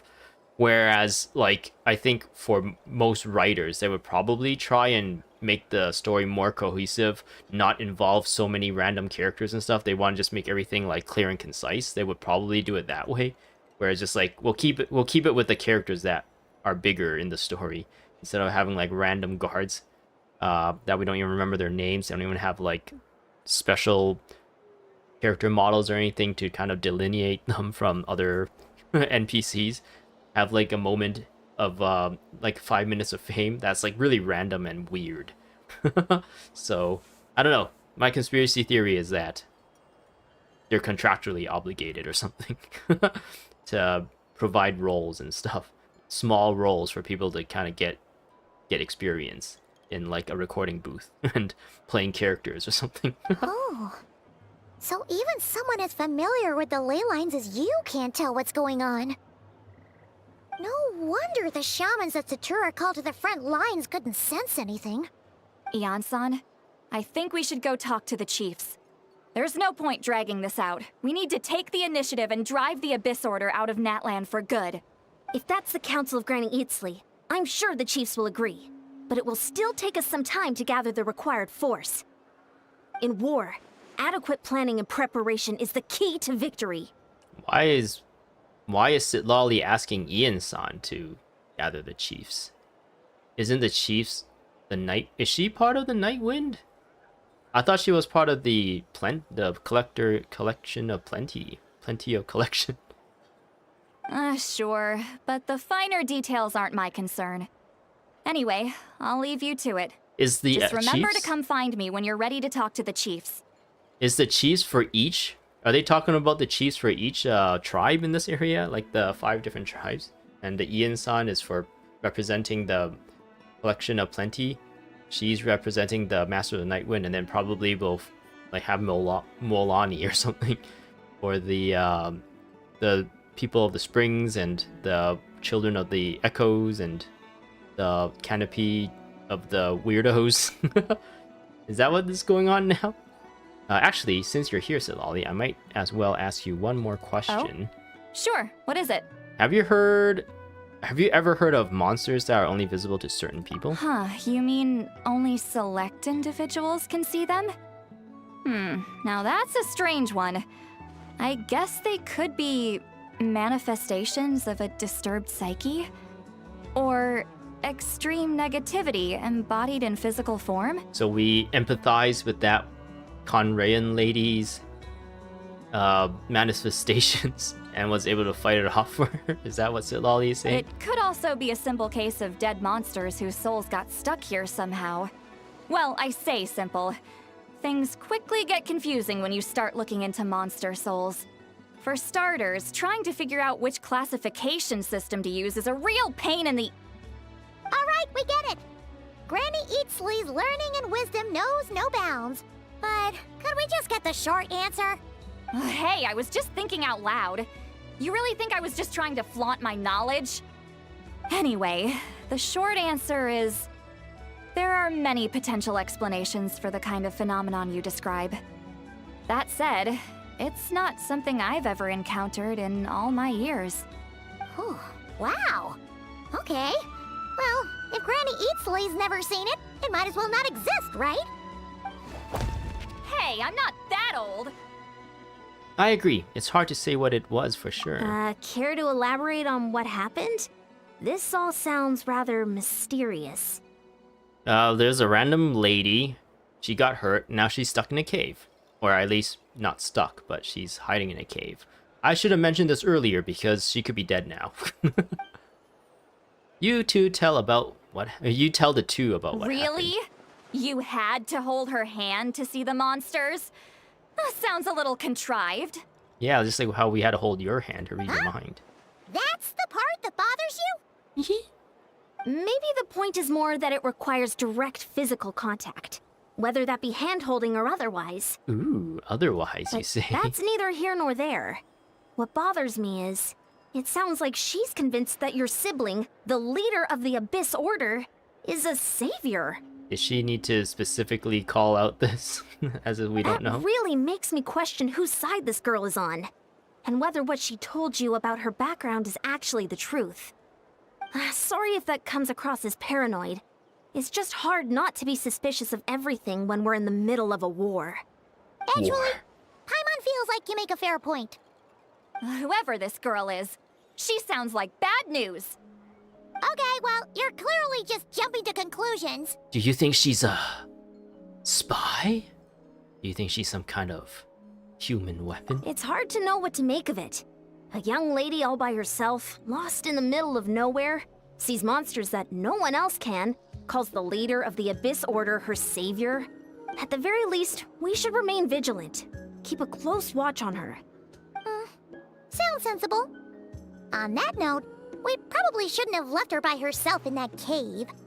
Yeah, why did we do that in the first place? Traveler, we still need some time to muster our forces. Maybe you could check on her if you're not busy. Just be careful. Might as well, she seems to trust me after all. Happy to, although I doubt she means us any harm. It's That one, I settled don't then. Let's go check on her. Okay. That sounds good. Where do they want me to go?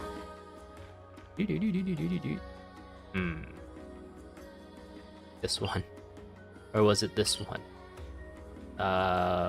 This one. Alright. I have not had the opportunity to heal up Malika yet.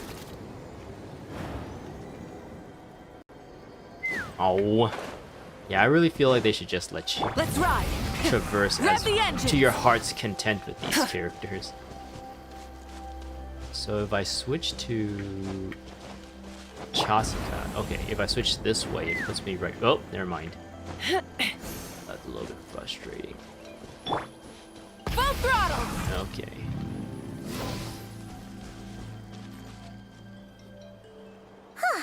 Oh, it's Here we daytime. are. Deirdre will still be here, right? We just see a bunch of Healy trails and no Deirdre. It's like, uh oh, did they eat her? Oh, it's so quiet though. Uh-oh. What if Yansan was right? Maybe she never intended to stay here at all. Let's stay quiet and move in carefully. Yeah, she nods at us. She's like, okay. He's got a club. Traveler, watch out! Exclamation mark. Whoa. We blocked it with our arm. Shoot. Maybe Deirdre really is a... Oh, sorry. I didn't know it was you. I heard a noise and I thought it was the monsters coming to get me. Where'd you get that club? Are you a Healy Trail? Did I hurt you? That's standard I'm issue so Healy Trail sorry. weaponry. I wasn't thinking straight. If I thought I would hurt, I would have tried to dodge, and somehow it still hurt less than I expected. Phew. That was scary. Paimon thought we'd walk into a trap. Maybe we shouldn't have sneaked in without announcing it. Then you would have known we weren't monsters. To be honest, I've been really on edge since you left. I just have this constant feeling that any second, the monsters are gonna come back and get me. Monsters. And it's not like I can run from them. There's also no way to cook here. It's good you got back when you did. Another hour and a half and you probably would have found me starved to death. Nah, you can survive for like 3 days without water, maybe 7 days without food. You'll just be emaciated? precise. Is that the word? Though, it does explain why your attack on the Traveler was so weak. Wait, if you really thought you were gonna starve or get killed by monsters, why'd you promise that you'd be okay here on your own? I just didn't want to lose face in front of my hero. She already saved my life once. That's more than enough. I just don't want to come across as a constant burden. So when does Dainsleif come back in the For story? someone on the brink of starvation, you're pretty preoccupied with your image. What's the real reason? What? That is the real reason. I'm kind of bearing my soul here, you know? Could she really be just an injured civilian? Anyway, so, could you make me some food now? Paimon is the emergency food. You are unbelievable. Sure, I know, just a recipe only takes about an hour and a half. Oh, Paimon's getting hungry now, too. Go on, then. You can join us for dinner. Paimon? Don't talk about food in front of Paimon. Ooh, that's Celestia, right? Actually, was there anything that... I am so full. Thanks for saving me, again. Was there Starvation anything... feels like a distant memory now. Was there actually anything in-game that pointed at that thing in the sky as Celestia, or was that just, like, theorizing by the community? I kind of just, like, took that at face value when I heard it. And I don't think I've ever saw that information from in-game. I think I saw it outside of the game, so... Yeah. Well, maybe it was in-game. Wasn't there a Archon Quest where one of the field tillers or whatever was looking at Celestia, and when we saw the direction of where the field tiller was looking, it was exactly where that island is? Or is that just like what we assumed, since that was conveniently there at the same time? No trouble at all. That's 2 favors you owe me now. Hope you're keeping count. You can really pack it away, Deirdre. That's not how you Guess that eat. explains how you had the energy to make it this far. All the food will fall on the floor if you hold your plate like that. Unless you, like, unhinged your jaw or something and was, like... put underneath the plate so all the food can fall in. I tried so hard to hold back, but it looks like I still came across like a total glutton. Paimon didn't even realize how late it is. Hey, the night sky here is really pretty. Oh, yeah? Yeah, and it's all thanks to you both that I'm able to relax and enjoy it. Oh, yeah? I was cooped up in that cave the whole time you were gone. Now, I'm finally out. The air seems fresher, and the stars more beautiful than ever before. You weren't in there that long. But she thought she was gonna starve to death. The time probably passed unbearably slowly. When I was young, I used to lie on the roof of my house, You have a gazing house? up at the stars. And often, my mind would drift to this question. Is this starry sky actually real? No, we saw Mawika punch a hole in it, and it looks like a LCD screen of some kind. Wait, why would she think that?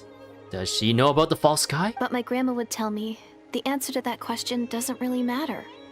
Think of all the people in our village who spend their entire lives here, she'd say. To them, that little village is their whole world. And so, if it's our destiny to live beneath this sky all our lives, then whatever may or may not lie beyond, this is our world. And that sky is real to us. It's real to me. Paimon kinda gets you, but also not really. Is it kind of like how journeying with the Traveler is everything to Paimon right now? That seems kind of right, but also not really. I don't know. really treasured my world. For a really long time, the village was my everything. The houses, the scenery, stories I always loved to hear about the Savior, but I could never bring myself to agree with Grandma. Even if the village was my entire world, I still had to know what lay outside its borders. Yeah! Go you! So, I finally ventured out and set off on my journey to find the Savior. I'm going to make my world bigger, one step at a time. And I'm not going to stop until I've seen what's beyond the stars. Maybe then, I'll finally get an answer to the question I had as a child. Are you going to be picked up by Star Hill of some kind?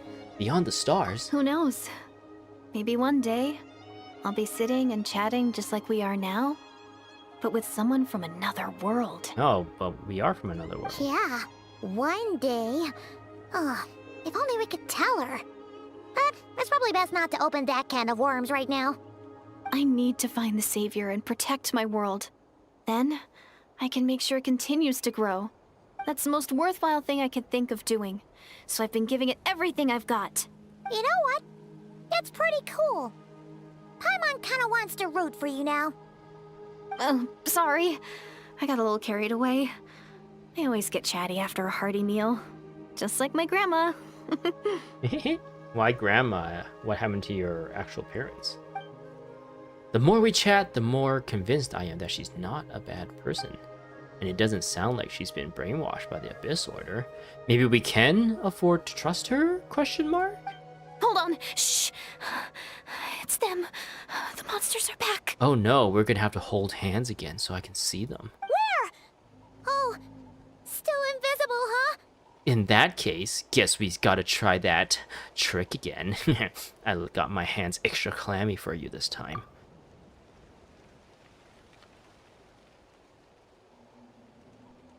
Can you see them now?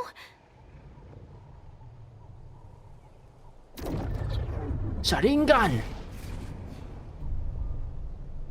Yeah! Stay back, I'll handle them. Whee!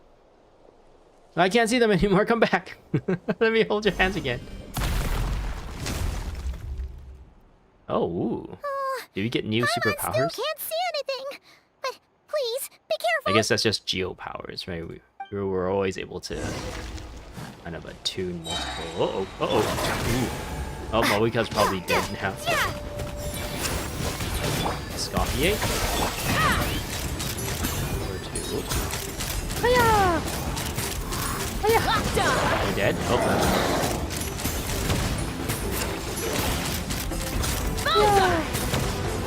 Giddy up! Zeus on the loose! we can finally heal up Moika. A little pyroclastic surge! Oh no, he turned into a weird thing. Incinerate! Hold on to your hats. Cool camera. There we Lockdown! go. That wasn't too bad. Wow, that was fast. Did you get all of them? Nope, I missed one, but whatever. Paimon's slowly but surely getting used to the sight of you fighting thin air. Why don't you try touching her You hands doing as all well? right, Deirdith? Deirdith? Hey, it's okay. There's nothing to be scared of anymore. Oh, I'm fine. I just spaced out there for a moment. Is she creating those monsters for us to fight? You spaced out? That's a pretty bold move under the circumstances. I was just... the image of the Traveler fighting to protect me. I was trying to commit it to memory. Seems like the least I can do. Ugh. I've been Alright. fighting off yawns Whatever in floats a your lot boat. of these story dialogue sessions. Anyway, there are no more monsters in the area, and it's getting late. Why don't you stay here tonight? Sounds But I'm all reasonable to sweaty from all Paimon. that fighting. What do you think, Where Traveler? am I gonna take a shower? I'm personally satisfied that Deirdith isn't a threat, but it can't hurt to monitor her for another night. Alright. Deirdith will be... Huh? Deirdith? Why are you going in alone? Wait, what? What's happening? You are, as you stare at the hibernation chamber key in your hands and start to blah blah blah, soon a vivid dream fills your mind.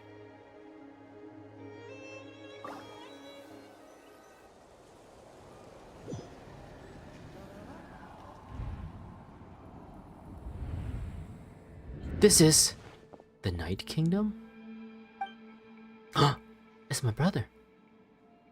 Have you lost weight? Are you eating properly? Are you wearing clean underwear? Ooh, a little flower. Doodly-doodly-doo. Aether! And the Lord of the Night? Wop, wop, wop, wop, wop, wop, wop, wop. Wop, wop, wop, wop, wop, wop. Exclamation mark, exclamation mark, exclamation mark, close parentheses. My head! It hurts. Well, my headache. It's gone? I think I hear a voice in the darkness. Doomsday. A fitting name indeed. Wait, Superman is in this game? What? This is a Superman? This is related to Superman somehow? A blood-red sky. Wild beasts that slaughter all in sight. Whose voice is Endless this? pain. Is this Terrible Lumine's voice? curse that cannot be reversed. And the birth of a savior. Wah. Is this Deirdith's voice?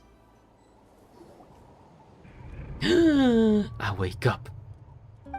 That dream I just had. Oh, was it her dream? Ooh, we're touching. You're awake. I'm sorry. I didn't mean to, What were you doing to my butthole? She was holding my hand.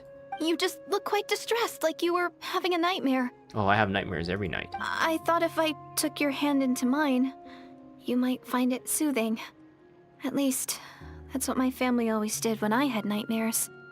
But it didn't seem to work on you. You're the one who caused the In fact, nightmares. I think I made it even worse. I'm so sorry. I'm so sorry. Oh, is that right?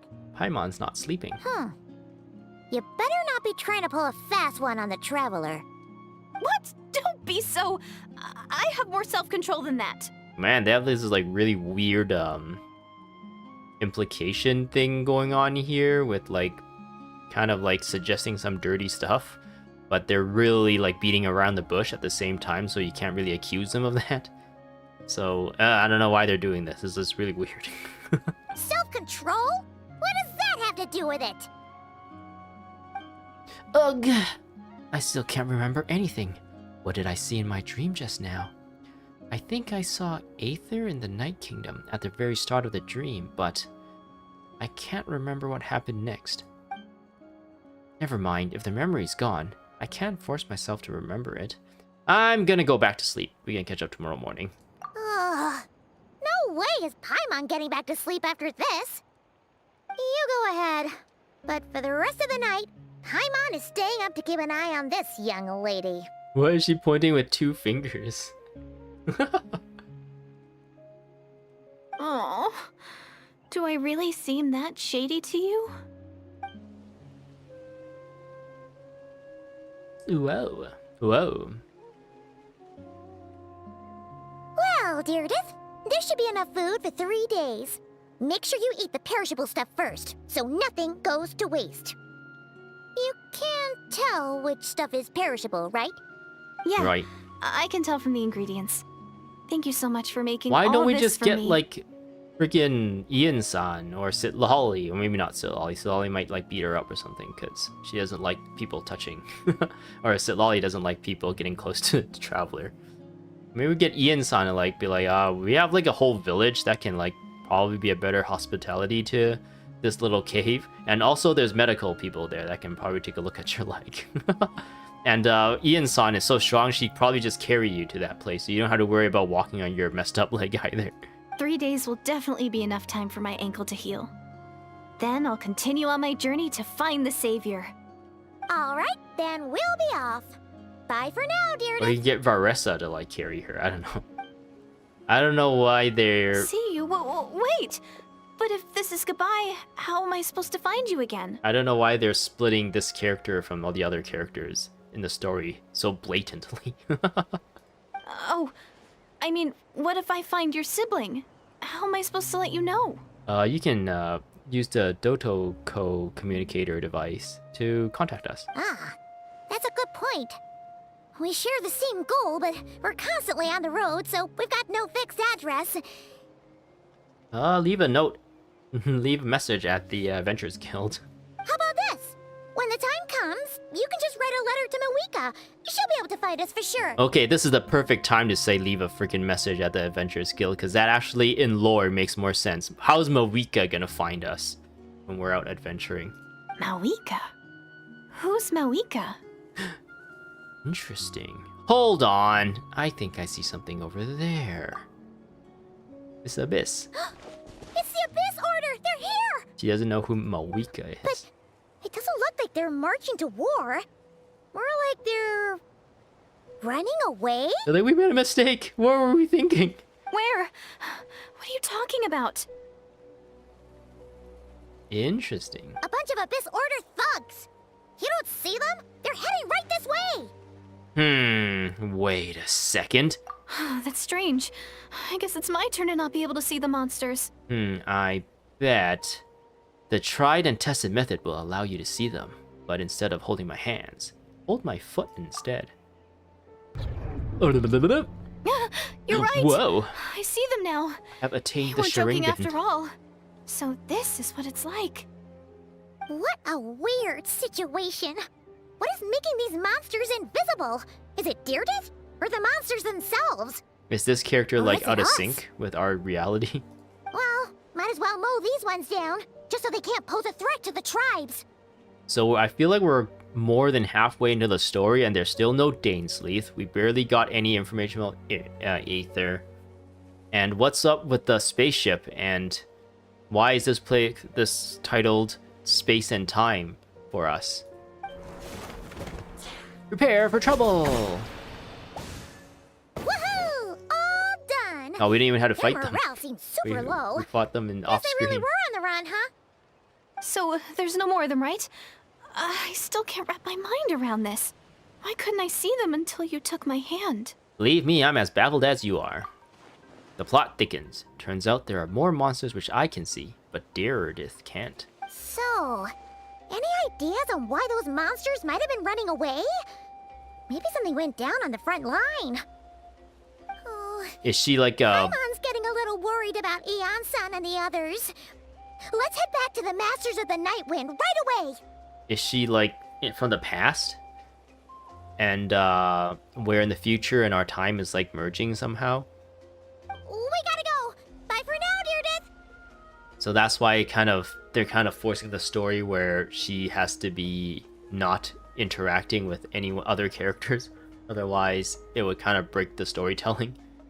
See ya, and please take care. That's weird that Paimon can see her. If Paimon can see her too, then you would assume she'd also be able to see the monsters as well if she touched her hands, right? Meet up with the Masters of the Night Wind. Oh yeah, we're back here.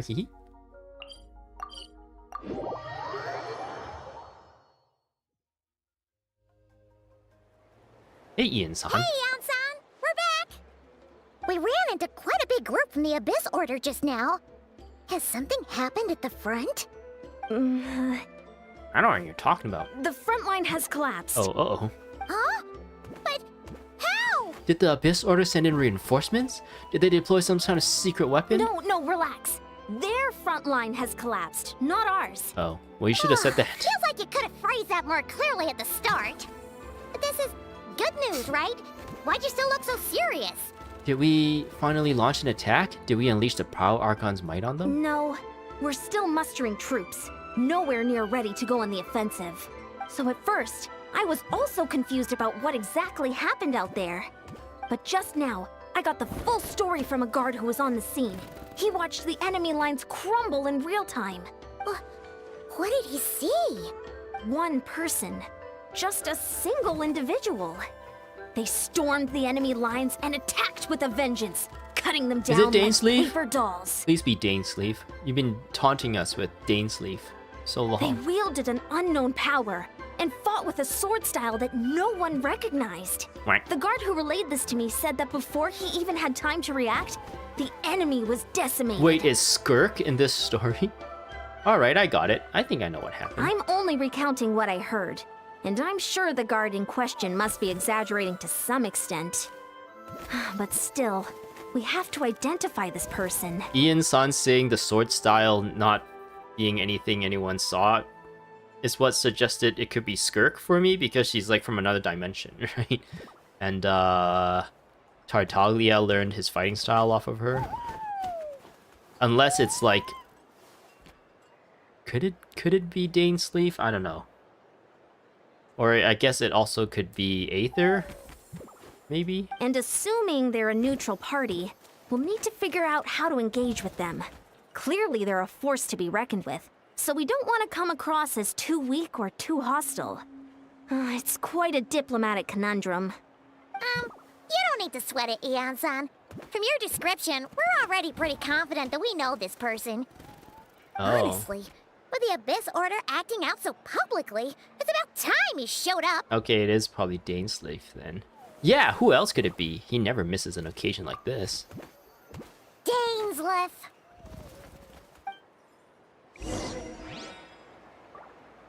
Interesting.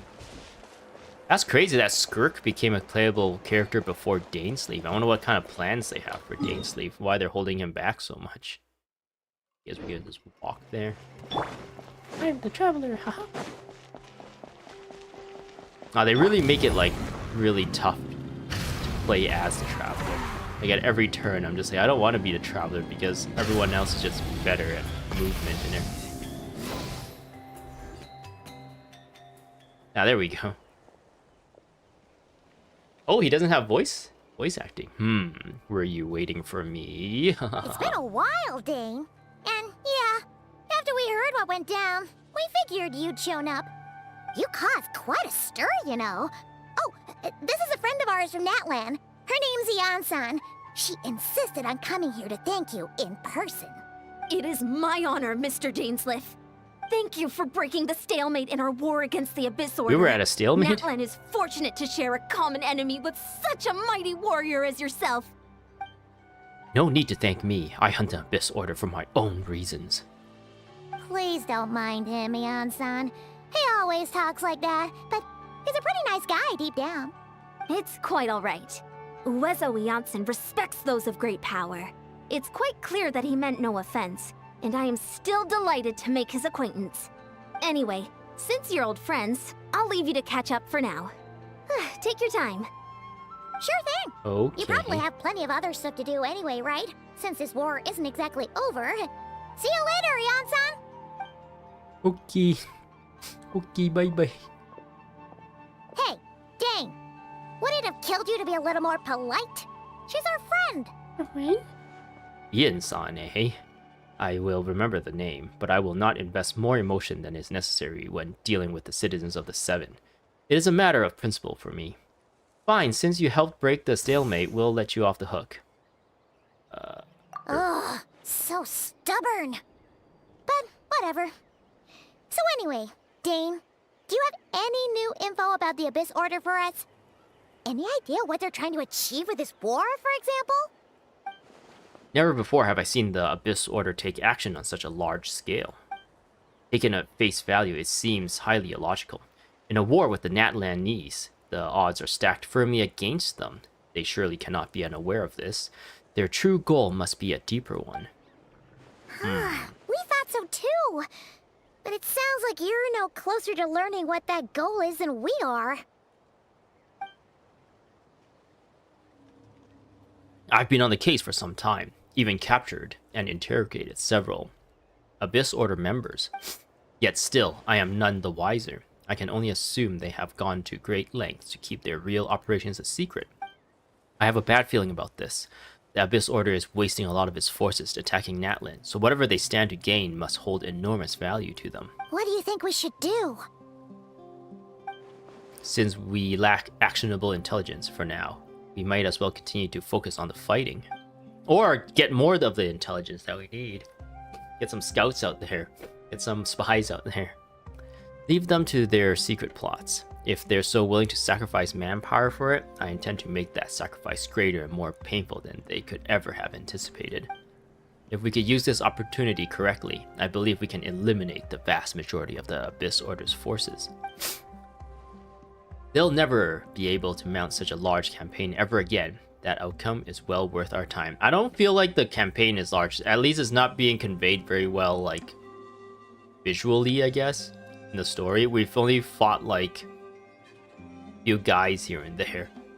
And the most of the fighting we've been doing really was against the imaginary creatures from that other lady. From Deirdre. And the sooner we can do that, the better. That's right. The ideal scenario would be to destroy them before they can reach their goal. Paimon gets it. Nothing in the world can satisfy you like making mincemeat out of the Abyss Order, right? What if killing them is what makes them stronger? Right, says Wow. Dainsleif. Okay. A rare, candid response from Dane. Sounds like Dane's one-man attack on the enemy front has put him in a good mood. What about you? Any news to share from your end? Well, actually, we found her brother's hibernation chamber key near the Collective of Plenty. He must have lost it. So he's here in person? Unsurprising, given the scale of this operation. Oh, and there's more! After finding the key, we also ran into this weird girl. She has eyes like yours. She kept seeing monsters that we couldn't see. And then, this other time, we saw a load of monsters, but she couldn't. She also said she was on a journey to find the Savior.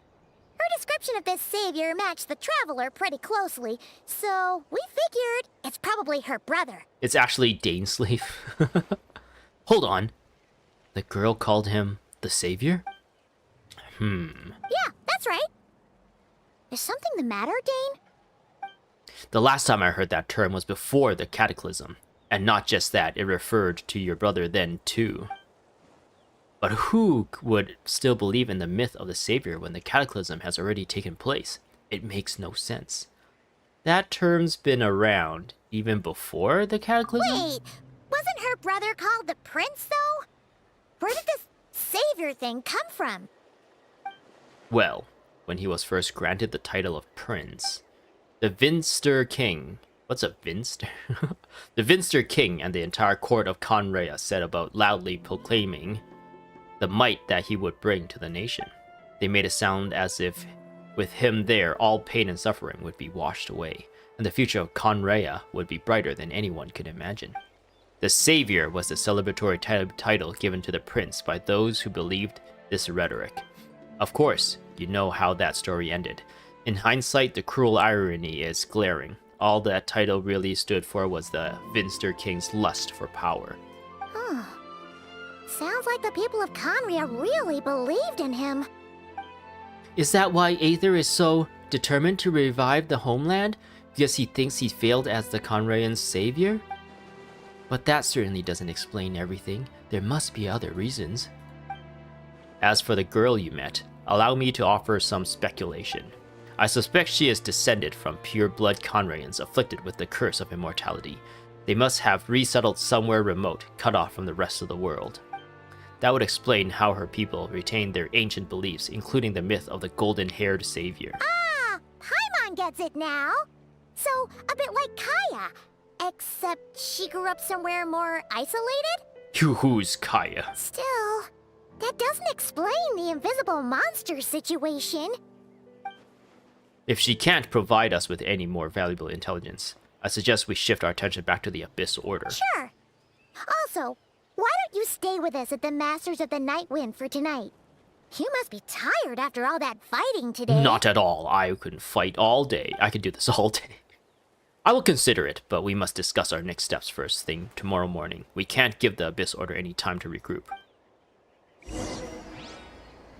Doodle-doodle-doo. A space and time without you. Following day, okay. Loop. Following day at 8 or something, right? Oh man, they should just like, I don't know, list that out for you so you can reference it instead of having to go through all these menus. Or have to remember things. Remembering things is hard.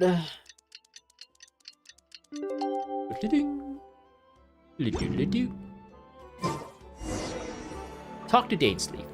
Where might he be? Oh, he's all the way here. Teleport.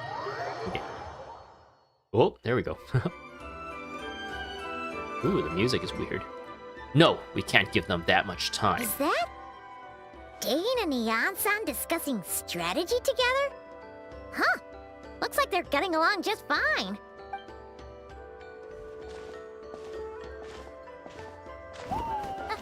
Morning! What are you guys talking about? Ah, you're here. I have some good news to share with you. We just got word from the Scions of the Canopy. Their intelligence has reported that they've discovered the Abyss Order's headquarters in Natland. Hey, that's awesome. I forgot the Signs of the Canopy is like they're scouting people who second as delivery people. After their front lines dissolved, the bulk of their forces fell back to that area. It's also where their central command is located. The location? The Cinder City. You know what now? Cinder City, huh? That tracks. Seems like their kind of place. Hey, this is great! This could be our chance to crush the Abyss Order once and for all! Once and for And with all. any luck, maybe we'll find your brother there too!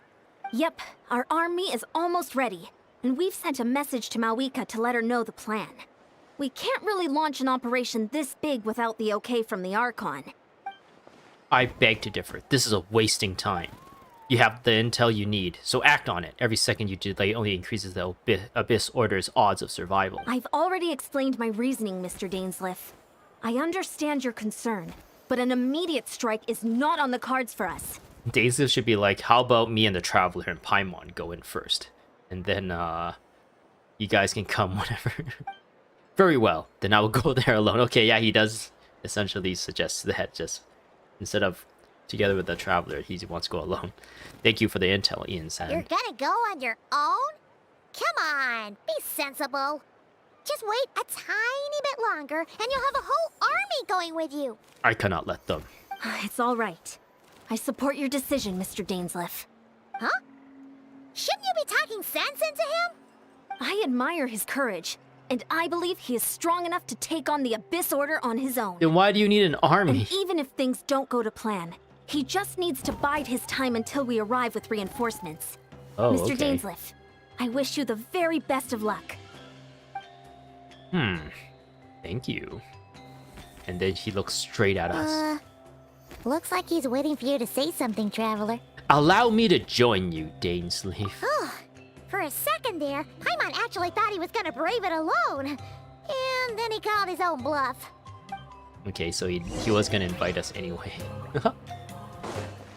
Meet up with Dainsleif. Dainsleif. Isn't it awesome that we can just teleport? Imagine having to walk everywhere. Whoa, Dainsleif. How'd you get here so quickly? Wait, he's not even here. What is this? Assault the Abyss Order Stronghold. Oh, is this gonna be a little bit of a domain that we enter? Door resurrection Is this activated. the place? The Abyss Order's hideout in Natland? All these years, the Abyss Order has managed to either stay hidden or fiercely defended their position.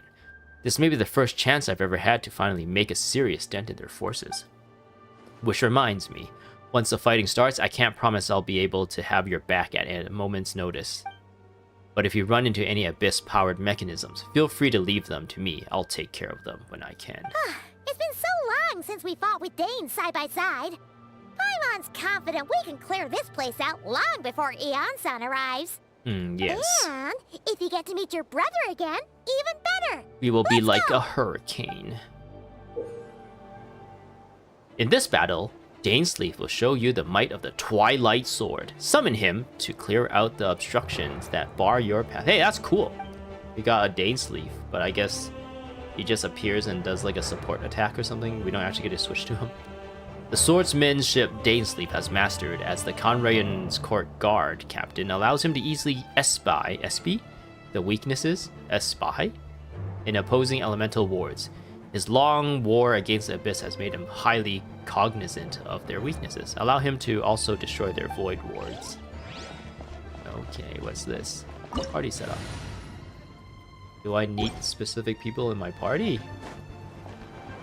Oh, my fighter didn't deploy there. Kinda scared. Let's burn this breeze. Gang gang woo! Cheap tricks. Says. Let's ride. Press 5. Press 5? Oh, okay. I think they had stuff like that in Zenless Zone Zero, right? That kind of combat where someone just appears, does a thing and then disappears. Maybe they're applying the same kind of technology. Why are you attacking that? Silly Escoffier. Cheap tricks. Okay, so he sucks our energy. Oh, he got rid of the shielding. Burn it down. Let's run. Let's fry. From the ash, Locked on. let the flame Bullseye. burn.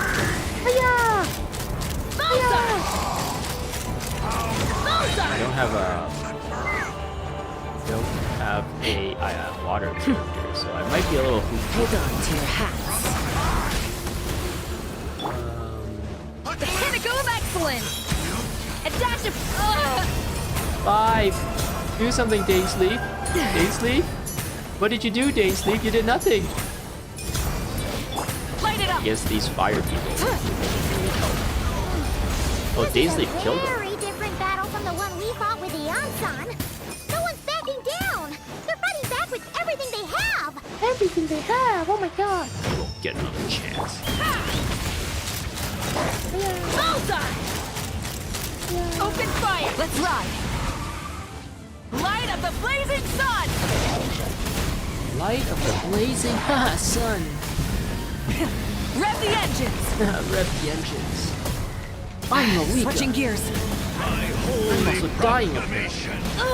Is this? Man, Malika dies. Malika just dies so easily for some reason. Why is she so squishy? Oh, Dainsleif killed that Lecter like instantly.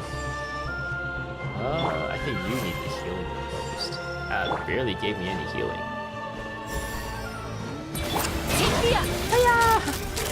Locked on. Bullseye.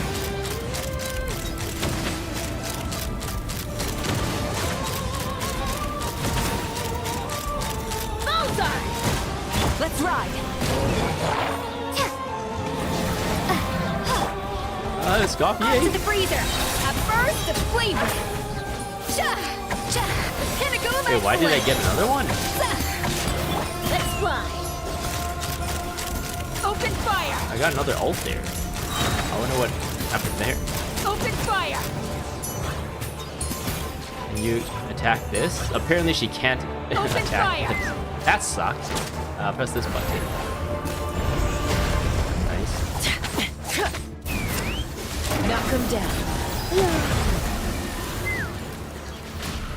I'm not getting any drops from these. Let's fight. Wow, this place is epic. Gang, gang, woo, gang, gang, woo, gang, gang, woo, gang, gang, woo. Hold on to your hats.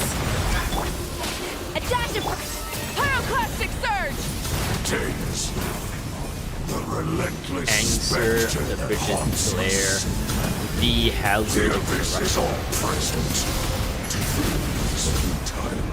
To resist it, vain. Man, Malika is like really A burst squishy. of flavor.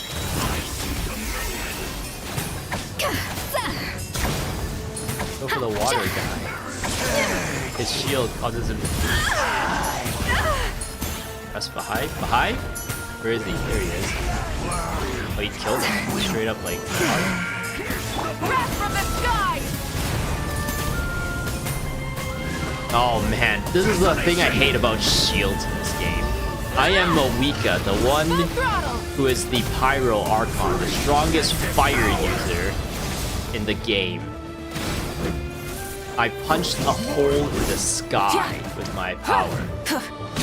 And I can barely do anything to this random mob's shields. Off to the freezer. Let's ride.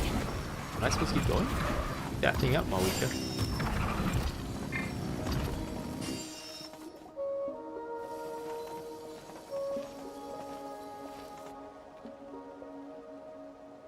Twilight Sword Dainsleif. Inquisitive Baptist. Is this really what you want? It is indeed. I will take every opportunity to hunt you down, the last man. So where's the Traveler's brother then? Or is this guy supposed to be in charge here? So, this is a hunt to you. I must say I pity you, Dainsleif. The death you dole out so readily to others is a luxury you yourself cannot enjoy. Because he's immortal. But today, that is the least of your worries. Do you realize that all your years of pursuing us are being rendered utterly meaningless, even as we speak? Oh my god. I don't know. Weird sword of heaven's end. Your riddles tire me. The overwhelming advantage is ours, at least for the moment. You know what that means for you. I'd like to see what makes you believe you've already won, or that can you still turn the tides of this war? Then allow me to be frank. As far as we are concerned, our prince has already won by other means. Oh, dang. And I do not merely mean this battle. No. His Highness has achieved something far greater. For today, the Abyss Order's greatest wish has finally been fulfilled. The Abyss Order's greatest wish? Does that mean? Our Highness quietly infiltrated the Night Kingdom to exploit that realm's past experience with ley line reconstruction. The what now? And then used the Loom of Fate to reweave the ley lines of Conria. You did what now? What? He used the Loom of Fate? I still don't really understand what the Loom of Fate is. I thought it was a person. Wait. Does this mean the attack on the Masters of the Night Wind was all a smokescreen to give him some cover? That's what I said. It was a diversion. Oh no! This makes too much sense. Correct. As of now, our homeland has been revived. What? Is this how we're gonna go into Snezhnaya? It turns out the Cryo Archon has been trying to stop this from happening this entire time.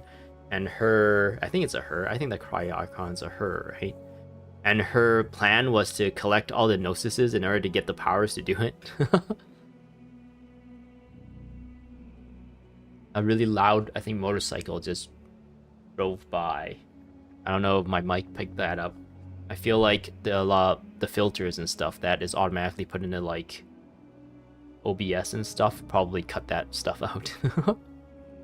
And all of my comrades that you have slain, Dainsleif, they shall forget the struggles that have beset them these past 500 years, and begin their lives anew in a Conria restored to life. ... Well, thanks for villain expositing at us.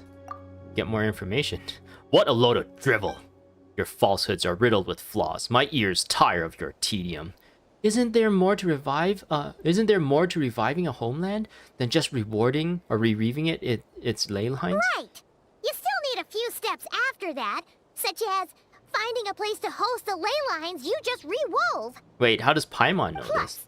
if it was really so easy, Moeka and the captain would have had a way easier time during the war. I have one simple question. If Conria has indeed been revived as you claimed, then where is it? Oh, you poor fools. Fools. Clinging to delusions, even after the truth has been plainly revealed to you. Think back on the past few days. Have you truly not noticed anything amiss since the start of the war? There's 2 timelines. Anything amiss? Are there signs that I could have missed? I sensed something strange in my dream. It was vague, but it seemed as if some noise had found its way into Natlan's ley lines. So there's like, Conria is like a little bit out of sync from this universe, slightly, so it's like in a pocket dimension. Oh, what does that mean? Hard to say. I don't think it had any tangible effect on the Night Kingdom or on our ley lines, but Still, it's like a signal that exists on a different dimension of reality. It might not interfere with ours or pose any detectable risk, but I just get the sense that something strange is going on. Okay, so that lady we met is kind of resurrected from another timeline. And the reason why she can't see our stuff and we can see her stuff is because we're kind of synchronizing and desynchronizing. I also vaguely remember seeing Aether in the Night Kingdom facing the Lord of the Night. Wait, that's not all. There were other signs as well. The Abyss Order chose to retreat from the stronghold. Interpret. The Abyss Order retreated when we attacked their stronghold with Iansan and Sitlali. This isn't their usual style. Interpret. The meditation of the Abyss Order's followers. According to the guard stationed near the Master of the Nightwind, many members of the Abyss Order were seen idling around during the lull in the conflict, even settling down to meditate. I can't see monsters at the same time as Diridith. Interpret. According to the guard... Wait, I wanted to do this one. Interpret. I couldn't see the monsters that Diridith could see, and she couldn't see the ones that I could. We could only see the monsters in each other's sight after making physical contact. What? Which of these events is proof that Conraya has been revived? This one, right? Assuming he is right, then another possibility arises. Maybe I'm in a different time and space from Diridith? If she's Conrayan, like Dane suspects, then that means this revived Conraya that he speaks of might actually exist, and despite hailing from that separate time and space, Diridith has found a way to communicate with us. Whatever may be going through your mind, or whatever may be going through your mind right now, do not trust it. I urge you not to believe his lies. The notion that Conraya has been revived is preposterous. Unless I see it with my own eyes, I refuse to entertain it.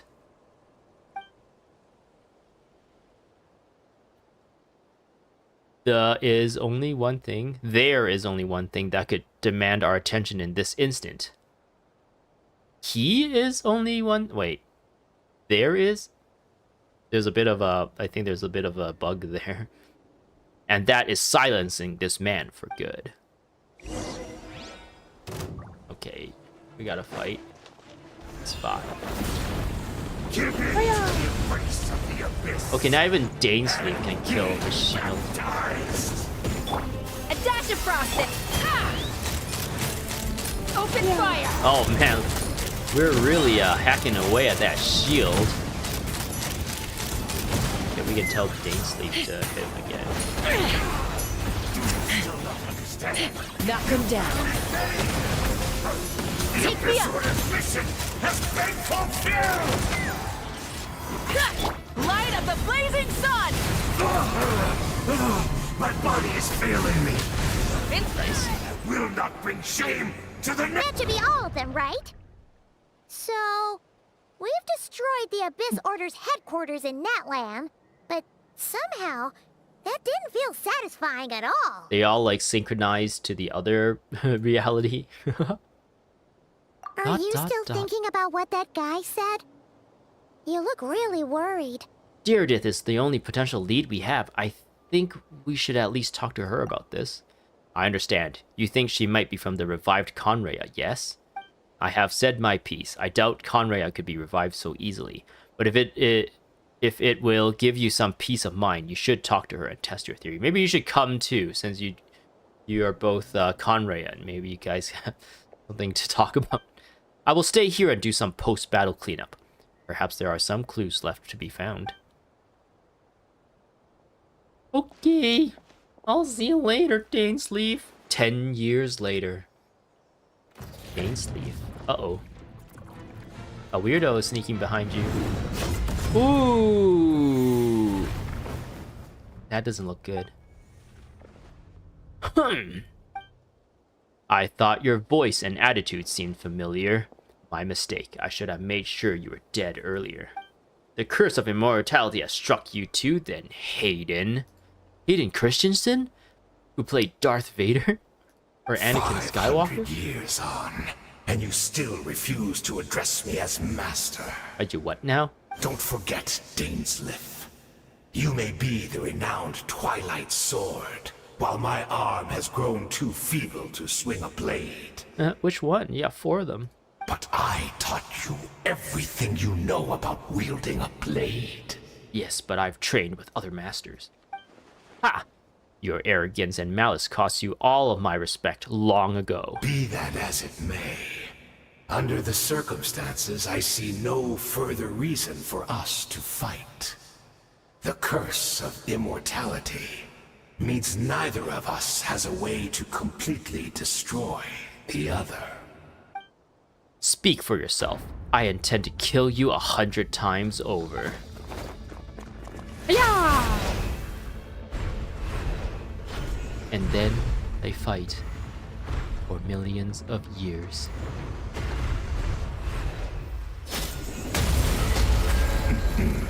Ryujin Ken wo kurai.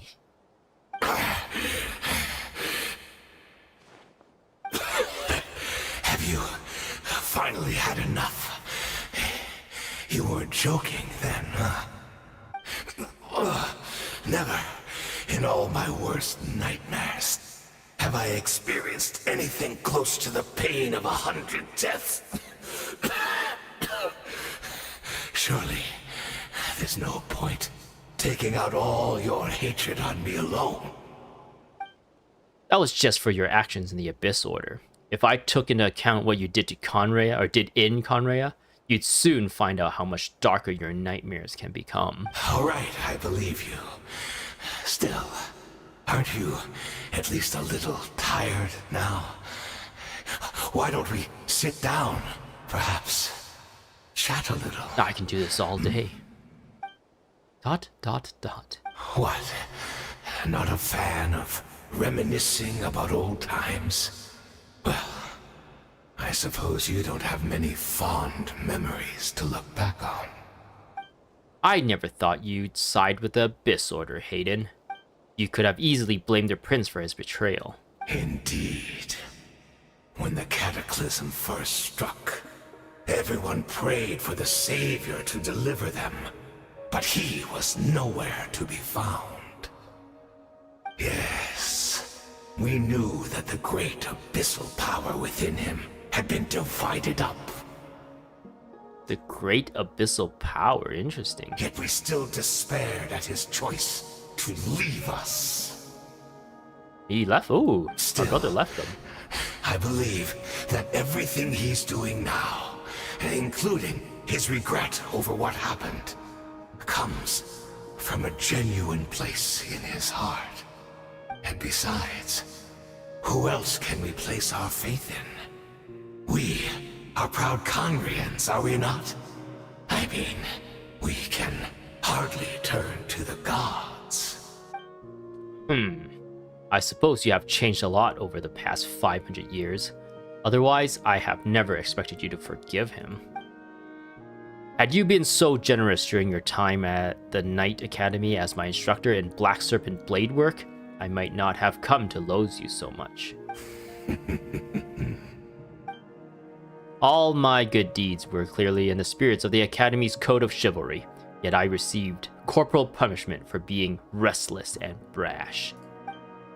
And as much as it pains me to bring up his name, even my co-student, Sertalogi, was prosecuted for following the spirits of knighthood. He even lost limbs over it. There's little point discussing it now, of course, but all this was your doing, wasn't it, Hayden? You wore a mask of benevolence as you viciously suppressed the next generation of knights, all to bolster your own position and reputation. What, too cowardly to admit it? Oh, I'm sorry, Dainsleif. Well, I would sorry. apologize to you for those actions, truly. But the fact is, I honestly can't remember them anymore. ... Look at me. Look at what has become of me. I have no idea what you are. Only by the Abyss's grace have I managed to maintain this physical form. Wait, what? You mean you didn't have to have a form? What, you could have died a long time ago or something? What do we mean maintain this physical form? I thought you can't die. Unless you're talking about being stuck somewhere between life and death. Being like a vegetable or something. Being a conscious vegetable. What was it, like that locked in syndrome or something where you're completely conscious but you can't control your body? But that would be really bad. as for the rest, for 500 years. memories, spirit, emotions, personality, they have long become eroded, fragmented beyond recognition. And why are we looking at a piece of Even mountain? if mine was a past steeped in sin or in shame I once longed to hide, I would wish to remember it. You should have wrote it down, huh? Without my history, I fear I will become another person entirely. I would like to apologize for any misdeeds that are mine. So please, tell me everything. Tell me about the Khaenri'ah we once called home. This is such an awkward, like, sequence here.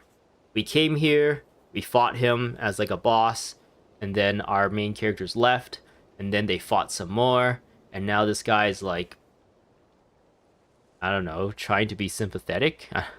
It's just not working. I'm just like, this is the bad guy. We're supposed to not like him. And we're not really giving much to latch on to actually start caring about him. No wonder your personality struck me as different.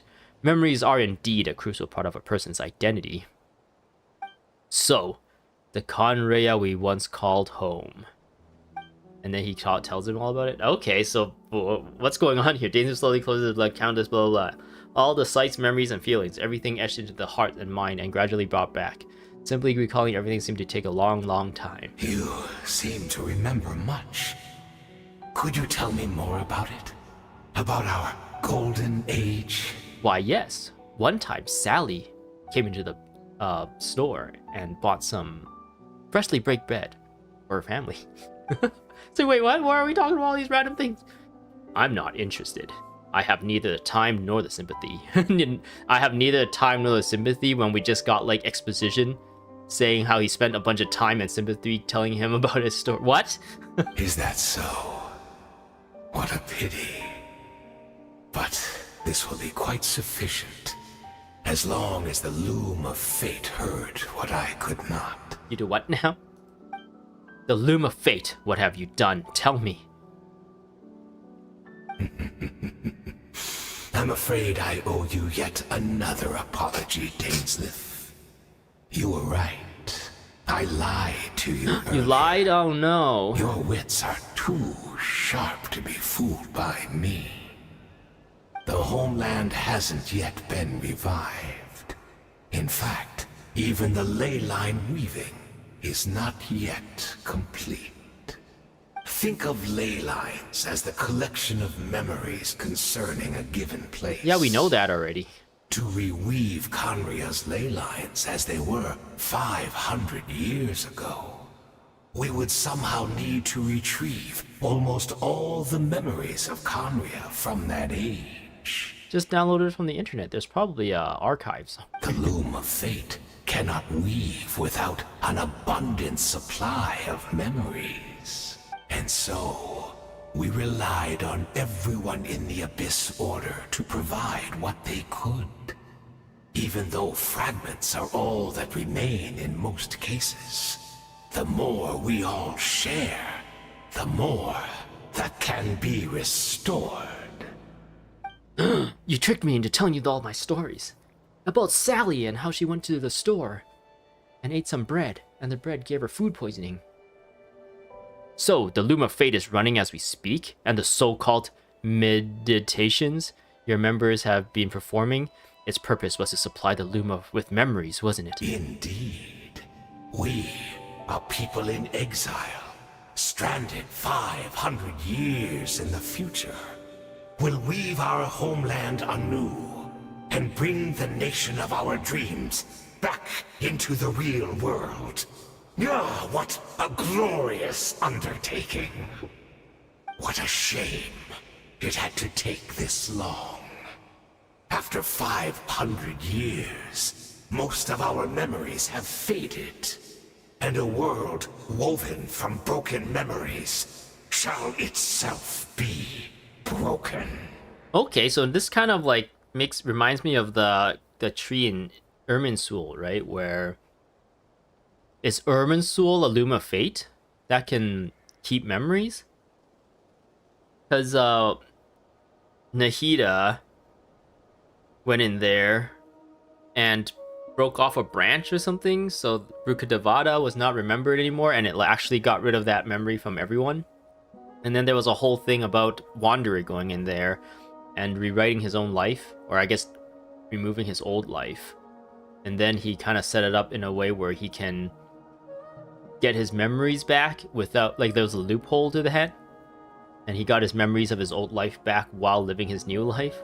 And he thus became the Wanderer. So, is he trying to make an Irminsul right now? Or I guess it's the Abyss Order making an Irminsul? Like a loom? To try and rewrite and store all of Conraya's memories? How would that work? Like, does Irminsul record all this as well? Or was the Conraya like deleted from Irminsul as well? So that's why. Well, but people remember Conraya. People talk about the ancient race. So it wasn't like they were specifically deleted and forgotten. It's probably just forgotten due to time, right? Yeah, interesting. I wonder how this is all gonna fit together. Hopefully it fits together nicely. I feel like the storytelling and the lore and world building of this world isn't really that cohesive. They kind of go for the fantastical elements more, even if it means like things don't really fit together. Comparing like the other storylines, there's like a lot of plot points, I feel like plot holes and stuff between stories that don't really relate, or maybe that's just ways to like help, or not help, but it creates opportunities for the community to kind of theorize and come up with ways to like connect the stories, maybe just like what I just did when I tried to connect this to Irminsul and the memories and stuff. So that's where I'm supposed to come in. You look for assistance from your mortal enemy who have sworn to hunt you down? Precisely. For you possess a ring left to you by your elder brother, which continuously resets your body's condition. I'm a what? Of course. Your memories are susceptible to erosion just like ours. But of all Conrians who remain, you are sure to remember the most. We had to obtain the memories in your mind, whatever the price. Even if it meant sacrificing our entire army as bait. So, this was your true goal. To lure me here, guide me into a state of meditation, and access my memories. So be it. A few of my fading memories for your entire army. That strikes me as a fair trade. I appreciate your generosity. Wait, what? Excuse me, Dainsleif? Once they get your memories, they can rebuild Conraya. Isn't that what you're trying to stop? And once they rebuild Conraya, they don't need an army. They are accomplished what... I don't know. I don't know what's going on here. You're gambling everything you have on the loom of fate. This could be a costly mistake for you in the long run. Perhaps. But that is the gamble our Highness has chosen to make. And thanks to you, the loom of fate has now finished weaving the ley lines. New Conria is complete! Well, that was fast. It wasn't complete like 5 minutes ago, and because we had this conversation, it's now complete. Enough about your beloved leader. You said you would pay any price for my memories, did you not? In that case, prepare to be slain another 100 times for your deception. I hope it was worth it. Wait, what? That's so... For a character like Dainsleif, who seems like he's always trying to do the right thing, do the efficient thing, do the smart thing, the intelligent thing, he's not really his character is kind of like not coming through here.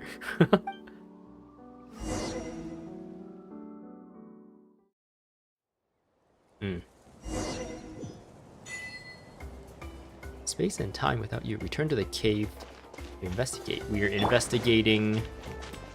Oh, I should go there actually. Try and stop me! All right, heal everyone up. Great statue of the seven.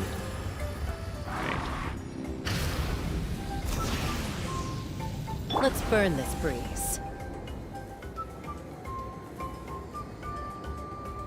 Ah, we're here to talk to the other Conrayan lady, Deirdre. Great! She's still here! Oh.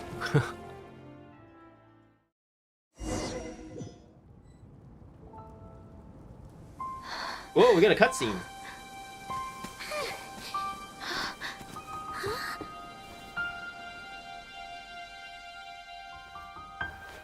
Ooh, really handy.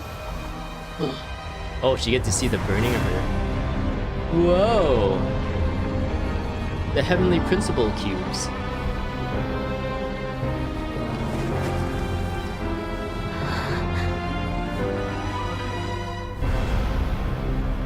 What happened here? What's happening in the other universe? What is this? Could this be the Cataclysm? Is this where Deirdre is right now? So she really is. She's from the past. We're not from the same world, are we? No, we're from the future and you're from the past. No, I come from your future. Wait, but that's great! That means the world isn't going to end. Oh, your world ends. In that case, tell me, what happens to Conria? What happens to my homeland? Well, you see, do you know about the Sega and Nintendo? Well, you guys are Sega. You guys still kind of exist. There's still murmurs about you guys. You guys still publish games, but not at the same level as Nintendo. No, wait. Don't answer that. I'm a what? We can only fight for our future. If the future is unknown, I still believe the Savior can turn things around. I'm a what? I'll carry on looking for him, even if you're not there to protect me. Although, in a way, I've already found my Savior. It's you. It's me. You protected me, and I believe you can protect us all. You're the one who can change everything. Everything? It's just too bad that we're not from the same time or place. Well, same place. Different time. Oh, one last thing before I forget. I know how much you want to find your brother. Surely he must be desperate to find you too. Yeah, I highly doubt that. The last few times we kind of sort of met up with him, he like booked it right away. So, is there anything you can give me as a memento? Proof that we met? Here, have this flower on my head. That way, when I do find him, I can convince him that you're also searching for him. A memento? Here, you have the keys to the car. Wait. Huh? What is it?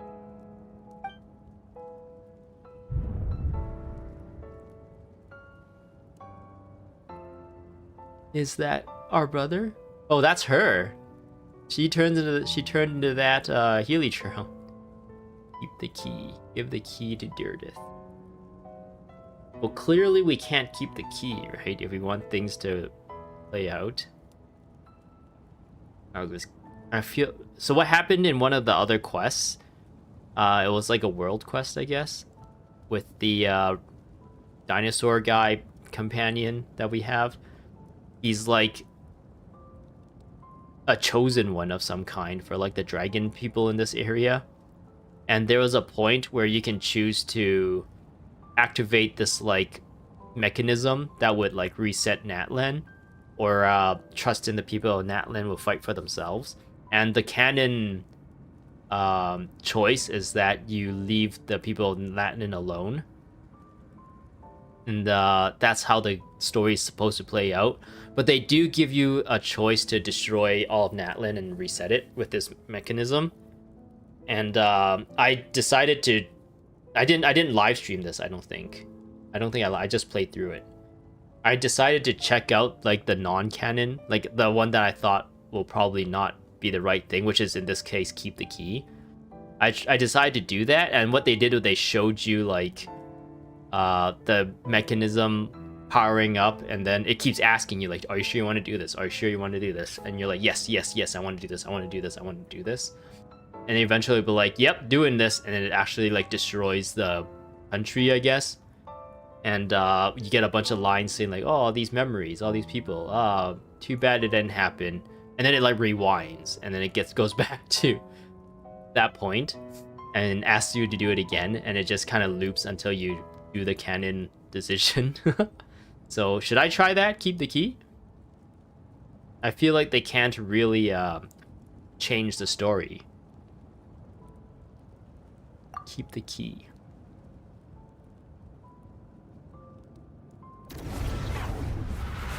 Okay, so this changes everything then. Okay, now I don't know which one's the actual canon response. Maybe that was actually the canon.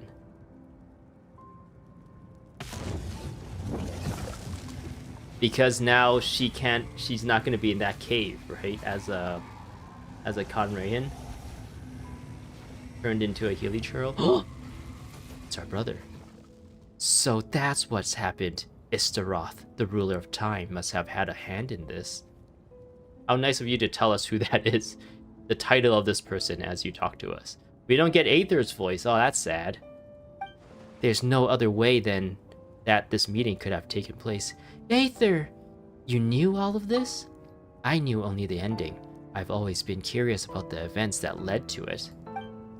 When the cataclysm first began 500 years ago, I, as a prince of Conrea, was prepared to do my part, to fight back with all my might. But then this girl, Deirdith, she found me. The irony was that even as she desperately begged me to save the world, she brought me news of you. I was stunned. I was suspicious of her claims that you were searching for me. But then she showed me the key to your hibernation chamber.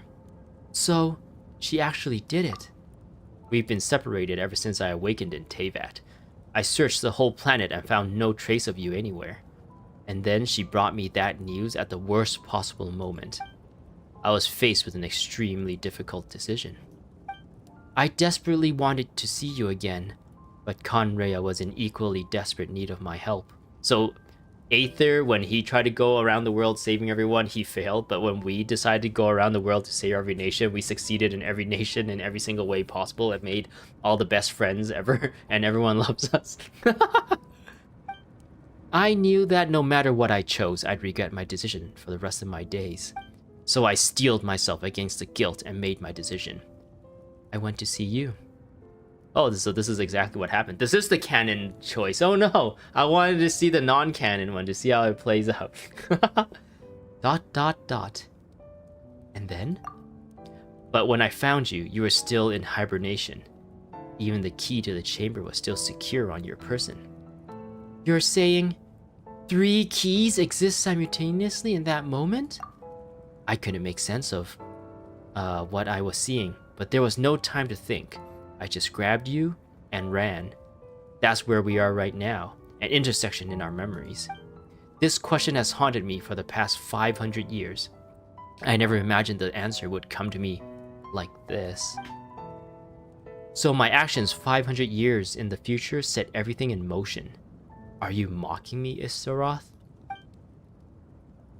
Deirdith succeeded in bringing us together, but unfortunately it is versions of us 500 years apart. She hoped that the Savior would rescue Conrea, save the entire world, but instead, the news she brought led the Savior to make the complete opposite decision. How awful. Is that her fate? Is that how her story must end? Has Conrea really been revived? Have you done what you set out to do? Not yet, but I've taken a very important step. Now, the ley lines of Conraya are completed. I'd always thought that Teyvat's ley lines were locked by the heavenly principles. No more can be added, and existent ones cannot be replaced. But then I learned that Natlin's Night Kingdom appeared to be an exception to the rule. It has intrigued me ever since. So I directed the Abyss Order to feign an attack on Natlin, buying me some time to enter the Night Kingdom and negotiate with the Lord of the Night. Unfortunately, for other reasons, even the Night Kingdom cannot host any new ley lines.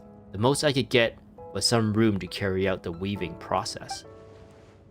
The Lord of the Night did say before that even she can only reconstruct Natlin's ley lines. It's probably for the same reason. Still, I received the Lord of the Night's permission and activated the Loom of Fate. Using an Teyvat as the base, I was able to grow a realm based on the Conraya of 500 years ago, superimposing it over present-day Natlin space-time. That superimposition is what allowed you and Dairdith to cross paths. That's what I saw in my dreams. He's not lying about that, at least. But what I don't understand is, why did the Lord of the Night agree to this? After that, the new Conraya was enriched with memories of the old, drawn from the Abyss Order's members in their meditation sessions. With those memories as raw materials, and the superimposed realm as a template, the Loom of Fate finally finished its work. What I now hold in my hands is the Atlas of the New World. This is the product of the Loom of Fate, holding within it the entire network of new Conraya's ley lines. With this, the nation, once known as Conraya, can rise again. This is like, kind of, what do you call it? Allegory to game devs, right? Just spinning up another cloud server inside another like thing, inside another like machine, spinning up like a virtual machine that is running out of like RAM space to run everything. So you kind of have to like free up some RAM space in the memory that's holding Natlin's like instructions or something to kind of put in Conraya. I don't know. One day I will find a suitable location for it. Why? Why is reviving Conraya so important to you? Because I failed! I don't understand. Is it really just because of guilt? ... When I first arrived in Conraya 500 years ago, my memory was completely blank. It was only after I have served as the prince for many years that I slowly began to remember everything, including you. What? Your memories were erased? But recovering old memories didn't simply erase the part of my life I spent in Conraya. I still see it as my second home. That is why my guilt weighs so heavily on me, but even so, that only constitute parts of my motive. More importantly, if I wish to speak with the heavenly principles as an equal, I will need the might of the entire world behind me. Ugh. Oh, the heavenly principles are coming. Oh no, the heavenly principle left. I know you always wanted to change fate. We both do. But this time, I won't let you succeed. I cannot miss the chance to reunite with you 500 years in the past, no matter what. Oh, we got a cutscene. Woo! Hey, that was pretty cool. Lots of... I don't know why. But the way you ask, it doesn't sound like you at all.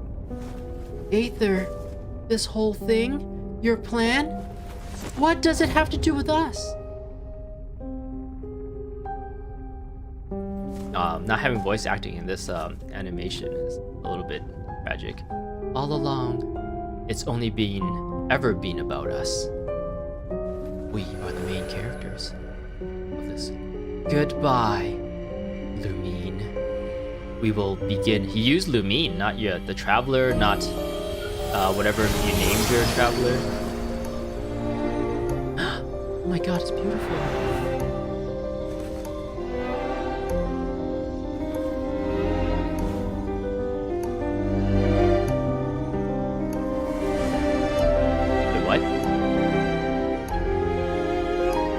My brother.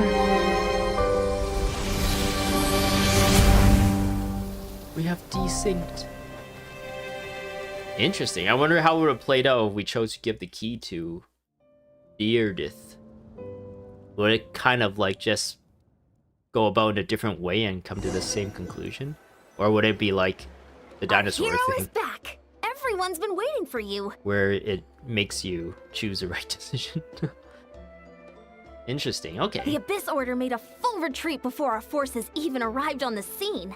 All thanks to your efforts, no doubt. Oh, and Mr. Dainsleif's, of course. What's wrong? You look upset. I saw my brother, and he doesn't look healthy. Paimon doesn't know the I details think he pooped either. his pants. The traveler just disappeared after taking Deirdre's hand. It was like they got sucked into another world. Another Paimon time. was looking all over for her, and then she suddenly reappeared, right back in the same spot. But looking a lot more glum. It's fine, I need some time to take everything in.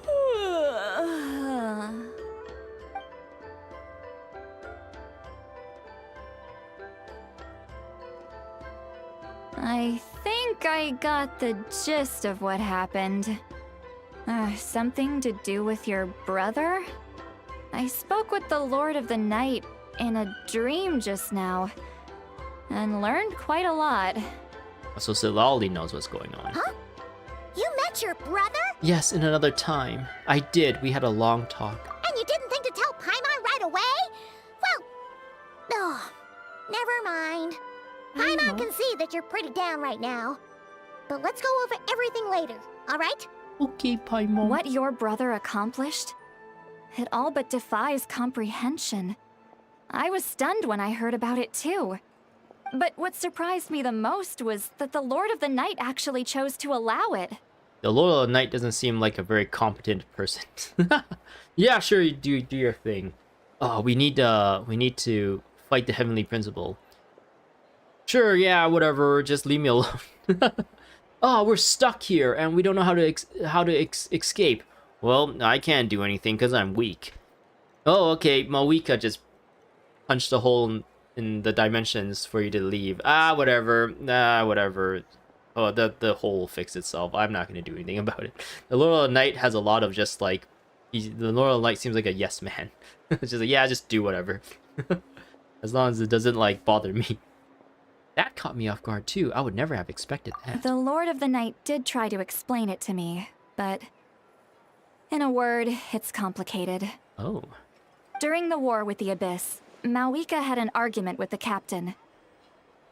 Malika believed that we should fight to protect our culture and memories, while the captain believed the preservation of the ley lines should come before all else. So, the Lord of the Night was very intrigued when presented with the Loom of Fate, and informed of its ability to weave ley lines. She saw your brother's actions as a potential third option, namely to preserve an entire nation in the form of an atlas. Preserve a nation? You've definitely lost me now. You're not the only one. Paimon's got no idea what's going on either. With that in mind, the Lord of the Night gave the go-ahead once she was satisfied that the Loom of Fate wouldn't have any real effect on Natlan. However, I believe she imposed an additional condition of her own. An additional condition? Did she ask for something in return? No idea. She wouldn't tell me what it was. Okay, maybe the Lord of the Night is not. Maybe she has more plans than we think. Huh. Alright, well, let's not overthink this for now. We just won a war. Time for a well-earned drink to celebrate. There's so much celebrating in freaking Natlan. Every single time there's like a big party. I trust the Lord of the Night unreservedly. I'm sure she only involved herself to take a problem off our hands. So it's one less thing for us to worry about. Don't you agree, Traveler? Sure. You've got a point. I still feel like a mess, though. Come on, let's head back to the Collective of Plenty. Oh, Veressa should be there too. We'll treat you to a real feast. A real feast, not a fake one? I'm sorry, but there's somewhere else I want to go first. Huh?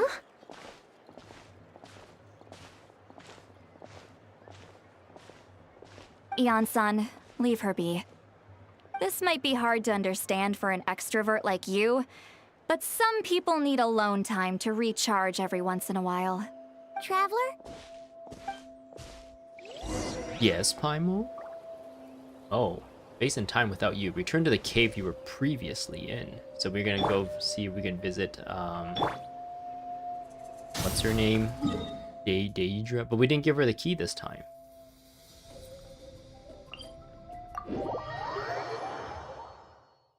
So another missed opportunity here is that once you give Lumine, I thought they were holding back Pyro Lumine until later. The reason was maybe they were actually gonna give her like some really cool powers, kind of like how all the other Natlin characters seem to be able to like traverse the world pretty quickly.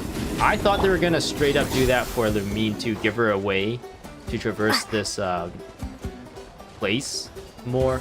I went the wrong way. Now I got the attention of some bad enemies. But they didn't. I was so disappointed. Because usually in the previous updates, you get access to like that nation's element for Lumine like as soon as you find a Statue of the Seven to resonate with. But this one, like the resonating didn't happen right away.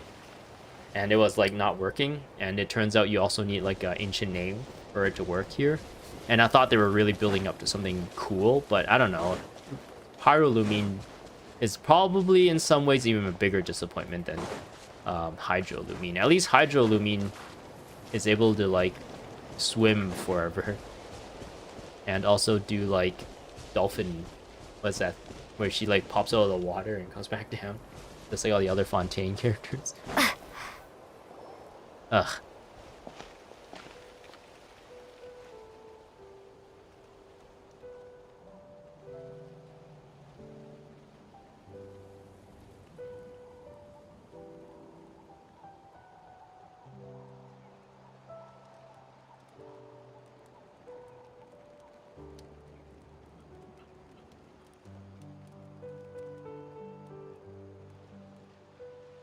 Before you know it, you've fallen asleep, drowning in a myriad of thoughts. You faintly sense what feels like someone clasping your hand.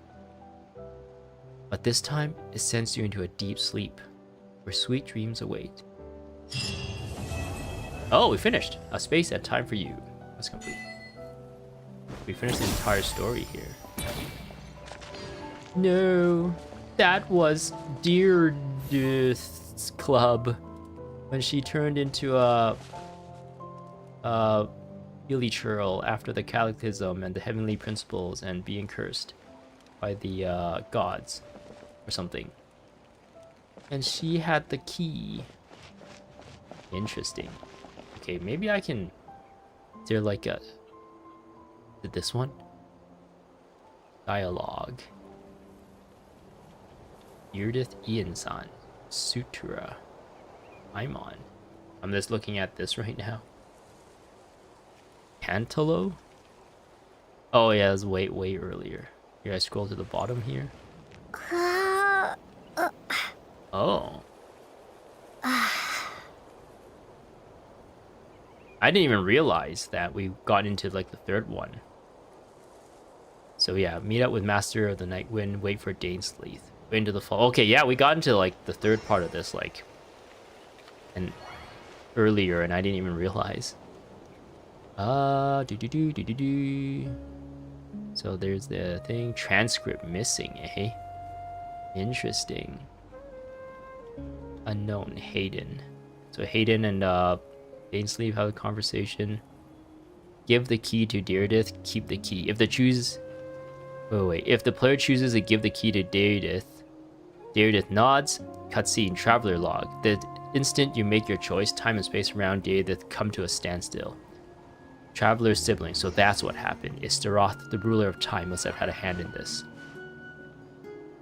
There's no other way than this meeting could have taken place. You knew all of this? Wait, what? If the player chooses to give the key to Deirdith, I chose to keep the key. So both options lead to the same outcome? Oh, that sucks.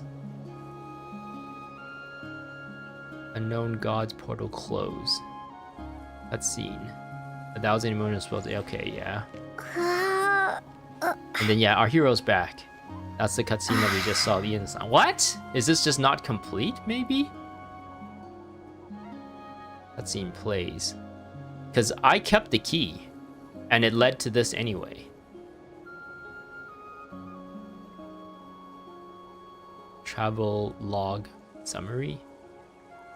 Travel log summary.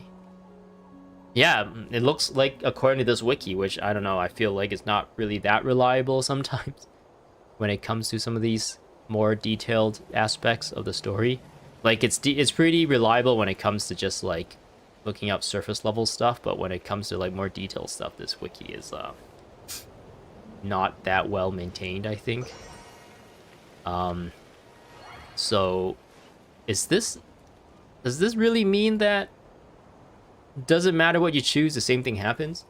Because that would really suck. It would be cool even if it like changes slightly and then it leads back into like this anyway. But like literally choosing this doesn't matter, it looks like. Ah, well that sucks. Anyway. Well yeah, this is I guess this is all I have for you for today. We finished the story, and honestly, I feel like Paragolism was a lot better of a story than this. This story felt like it was dragged out a little too long. And the big moments with like Dainsleif and stuff, in my mind, I imagined it to be more epic. But then it turns out kind of honestly cringe with the fight against Hayden, and Hayden like tricking him into telling him information, and the whole conversation was a little bit ugh. And then knowing that whether you chose to give the key to Deirdith or not doesn't amount to anything, kind of ruined it a little bit more for me. That's assuming that the wiki has the right transcript of the story. I guess if you got to this part in the story, if you're watching the VOD or something, and you chose the opposite option, maybe you can leave a comment telling me what happened. I chose the keep the key option. So if you chose to give the key to Deirdith, what happens? I'm really curious. So, and the whole, like, I don't know. This game's story, I feel like, could sometimes use more editing and play out a little bit better, or maybe some of the cooler stuff that they're thinking of, maybe they should put that in the forefront more instead of letting you, because then there's like value in keeping things like giving you 2 and 2 and letting the player or the viewer put that together into 4, and there's like a bit of a reward there for the player, like, oh man, I figured this out, this is so cool. But at the same time, like, if you're holding back so much of the information that the player, like for me, I didn't even know the Abyss and the Abyss Order were 2 different like groups of people, effectively 2 different groups of people, until like they specifically brought attention to that, like what, 5 years later. Ugh. I feel really embarrassed about that, not knowing that. I feel like for someone like me who wants to present this game, should probably have a better handle of the lore. But oh man, at the same time, like, the game has not really been giving us a lot of, it gives us a lot of like, kind of in a way where it's like too much information to sift through, and at the same time the important information that you need to actually build a cohesive like lore, they're holding that stuff back. So it's like a lot of work to get the story with what's been presented, and at the same time the stuff that you're being presented is not enough to really like grab your attention. That's kind of how I feel about it. I don't know if I'm explaining myself really well there. Like, the whole like Conrea and Conrayans and stuff. And I don't know, some of the stuff where it's like we can touch that girl, Deirdre. Deirdre? I don't remember how to pronounce her name. And we like synchronize with her and see her timeline instead, but we can see her. Paimon can see her, but Paimon can't see what she sees. Or are they just saying like because Paimon didn't touch her? There's like that kind of like weird nuance stuff that really begs questions, and there's really no answers for it. Maybe I'm just being a little bit too nitpicky for the story, because ultimately they're just trying to say like this character is a blip in time, and we for whatever reason can resonate with both timelines somehow. And yeah, the whole like I still feel like we're being like drip fed information about Dainsleif, and also about Conraya, and also about Aether. Maybe there's like information out there that you can put together, like do the 2 + 2 = 4 for yourself and figure things out. But I feel like those types of stories that is like part of the main story should probably be presented better to the viewer, because it's not like I'm skipping dialogue or kind of skimming through things. I'm actually trying to pay attention to the story and letting the dialogues play out, just to hear like how they, even like how the voice actors try to present each line, and how their tones are, to see if it like implies anything. And even then I'm still like, I feel like I'm missing a lot of the story, and the story isn't very clear. There isn't like any aha moments where when they reveal something I'm like, oh my god, this was all presented, I remember all the times. It was just like, wait, what? None of this makes sense. And even thinking back to it, I'm just trying to like plays devil's advocate or whatever, just trying to like give them the benefit of the doubt, and maybe they did set this up, and I'm trying not to criticize them too much about the story. But still, I don't know, as a person who's like trying to follow the story, follow the lore, follow what's happening with the rules of this place and how things are meant to work, it just feels like they're just whatever fancies the writers, like, oh yeah, we're just gonna make it so that Lumifate can rewrite timelines, whatever. And the whole thing about Irminsul kind of sort of being that as well, and they're not really connecting those dots either. I don't know. Ugh. The story, I feel like the reason why I like the story is because of my imagination more than what the story is being told sometimes. Like, I'm speculating and theorizing about all these little things, which is kind of maybe the point. Maybe that's what they're going for, to let it up to the player's interpretation. But at the same time, like, I'm doing all the work. I'm the one who's making the story palatable for myself by trying to connect things. And sometimes I feel like it's not like a good balance, I guess. Like, I feel like Guild Wars 2 probably does a better job with actually telling the stories, what's going on, and balancing it with like some of the mysteries that are in the world, and how the lore seems a bit more cohesive for the most part. I guess that story has its problems as well. I guess it's really hard to craft like entire stories that will make sense for an entire world building lore setting. That's like a pretty crazy undertaking. Maybe that's the thing I should take away from this. It's actually really hard to make a cohesive story that makes sense every step of the way. That goes to show, like, writers like George R.R. Martin and I guess the more famous referred to J.R.R. Tolkien, like how cohesive everything like fit together, and how much like culture and lore and stuff they have all in their minds, and how they all make sense with each other, and how each like character interacts with the setting and other characters and stuff. Like, that's actually a lot of work, I guess. A lot to really think about. It makes sense. Otherwise you get something like this, where sometimes things just don't make sense, and you might have fun thinking about it, and sometimes it might just frustrate you. This is one that frustrates me more than it makes me like we're like, whoa, what's gonna happen? Like, this one I'm just like, nothing really happened. We met our brother, I guess, that's all about it. We spent, what, 3 hours? And we finally met our brother, and we learned a little bit more about the Loom of Fate, and a little bit more about the ley lines. But everything else was kind of just made up to tie the story together, like the whole time desyncing thing, the whole Dainsleif. I feel like Dainsleif totally, his character totally went in a different direction to what I know him as. He just decides to like beat up someone, kill them 100 times for no reason, when he was supposed to be the smart, efficient, always doing the right thing kind of guy. Oh. Oof.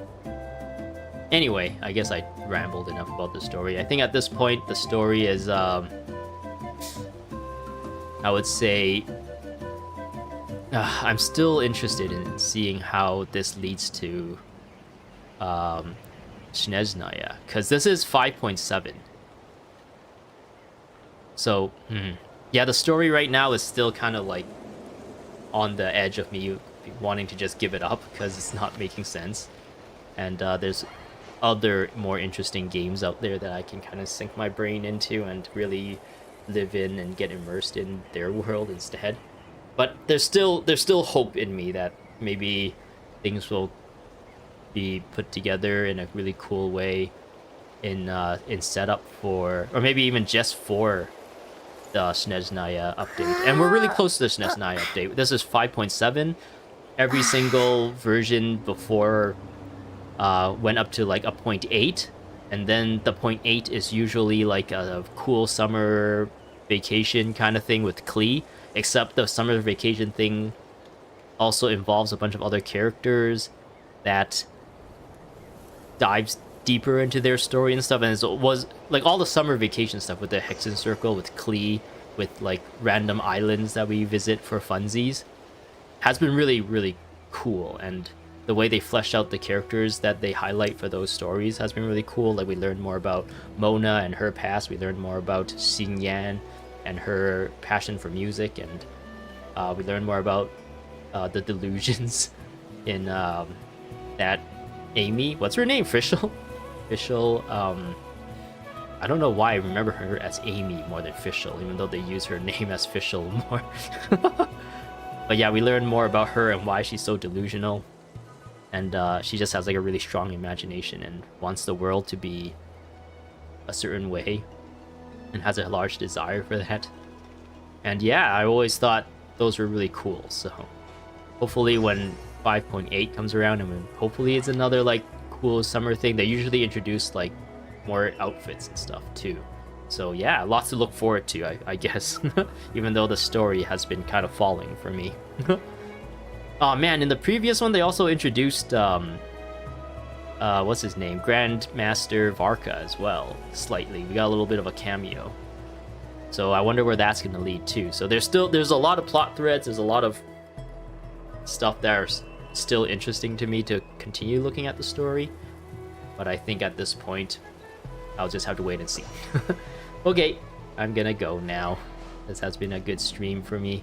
I think I'm still having fun streaming this game, so that's another piece of this whole thing as well. I'm having fun just like playing it on stream, and I guess making fun of it when there's stuff to be made fun of, and kind of praising it when there's cool stuff too. But yeah, okay, I'll stop rambling now. I'm gonna go. Bye bye.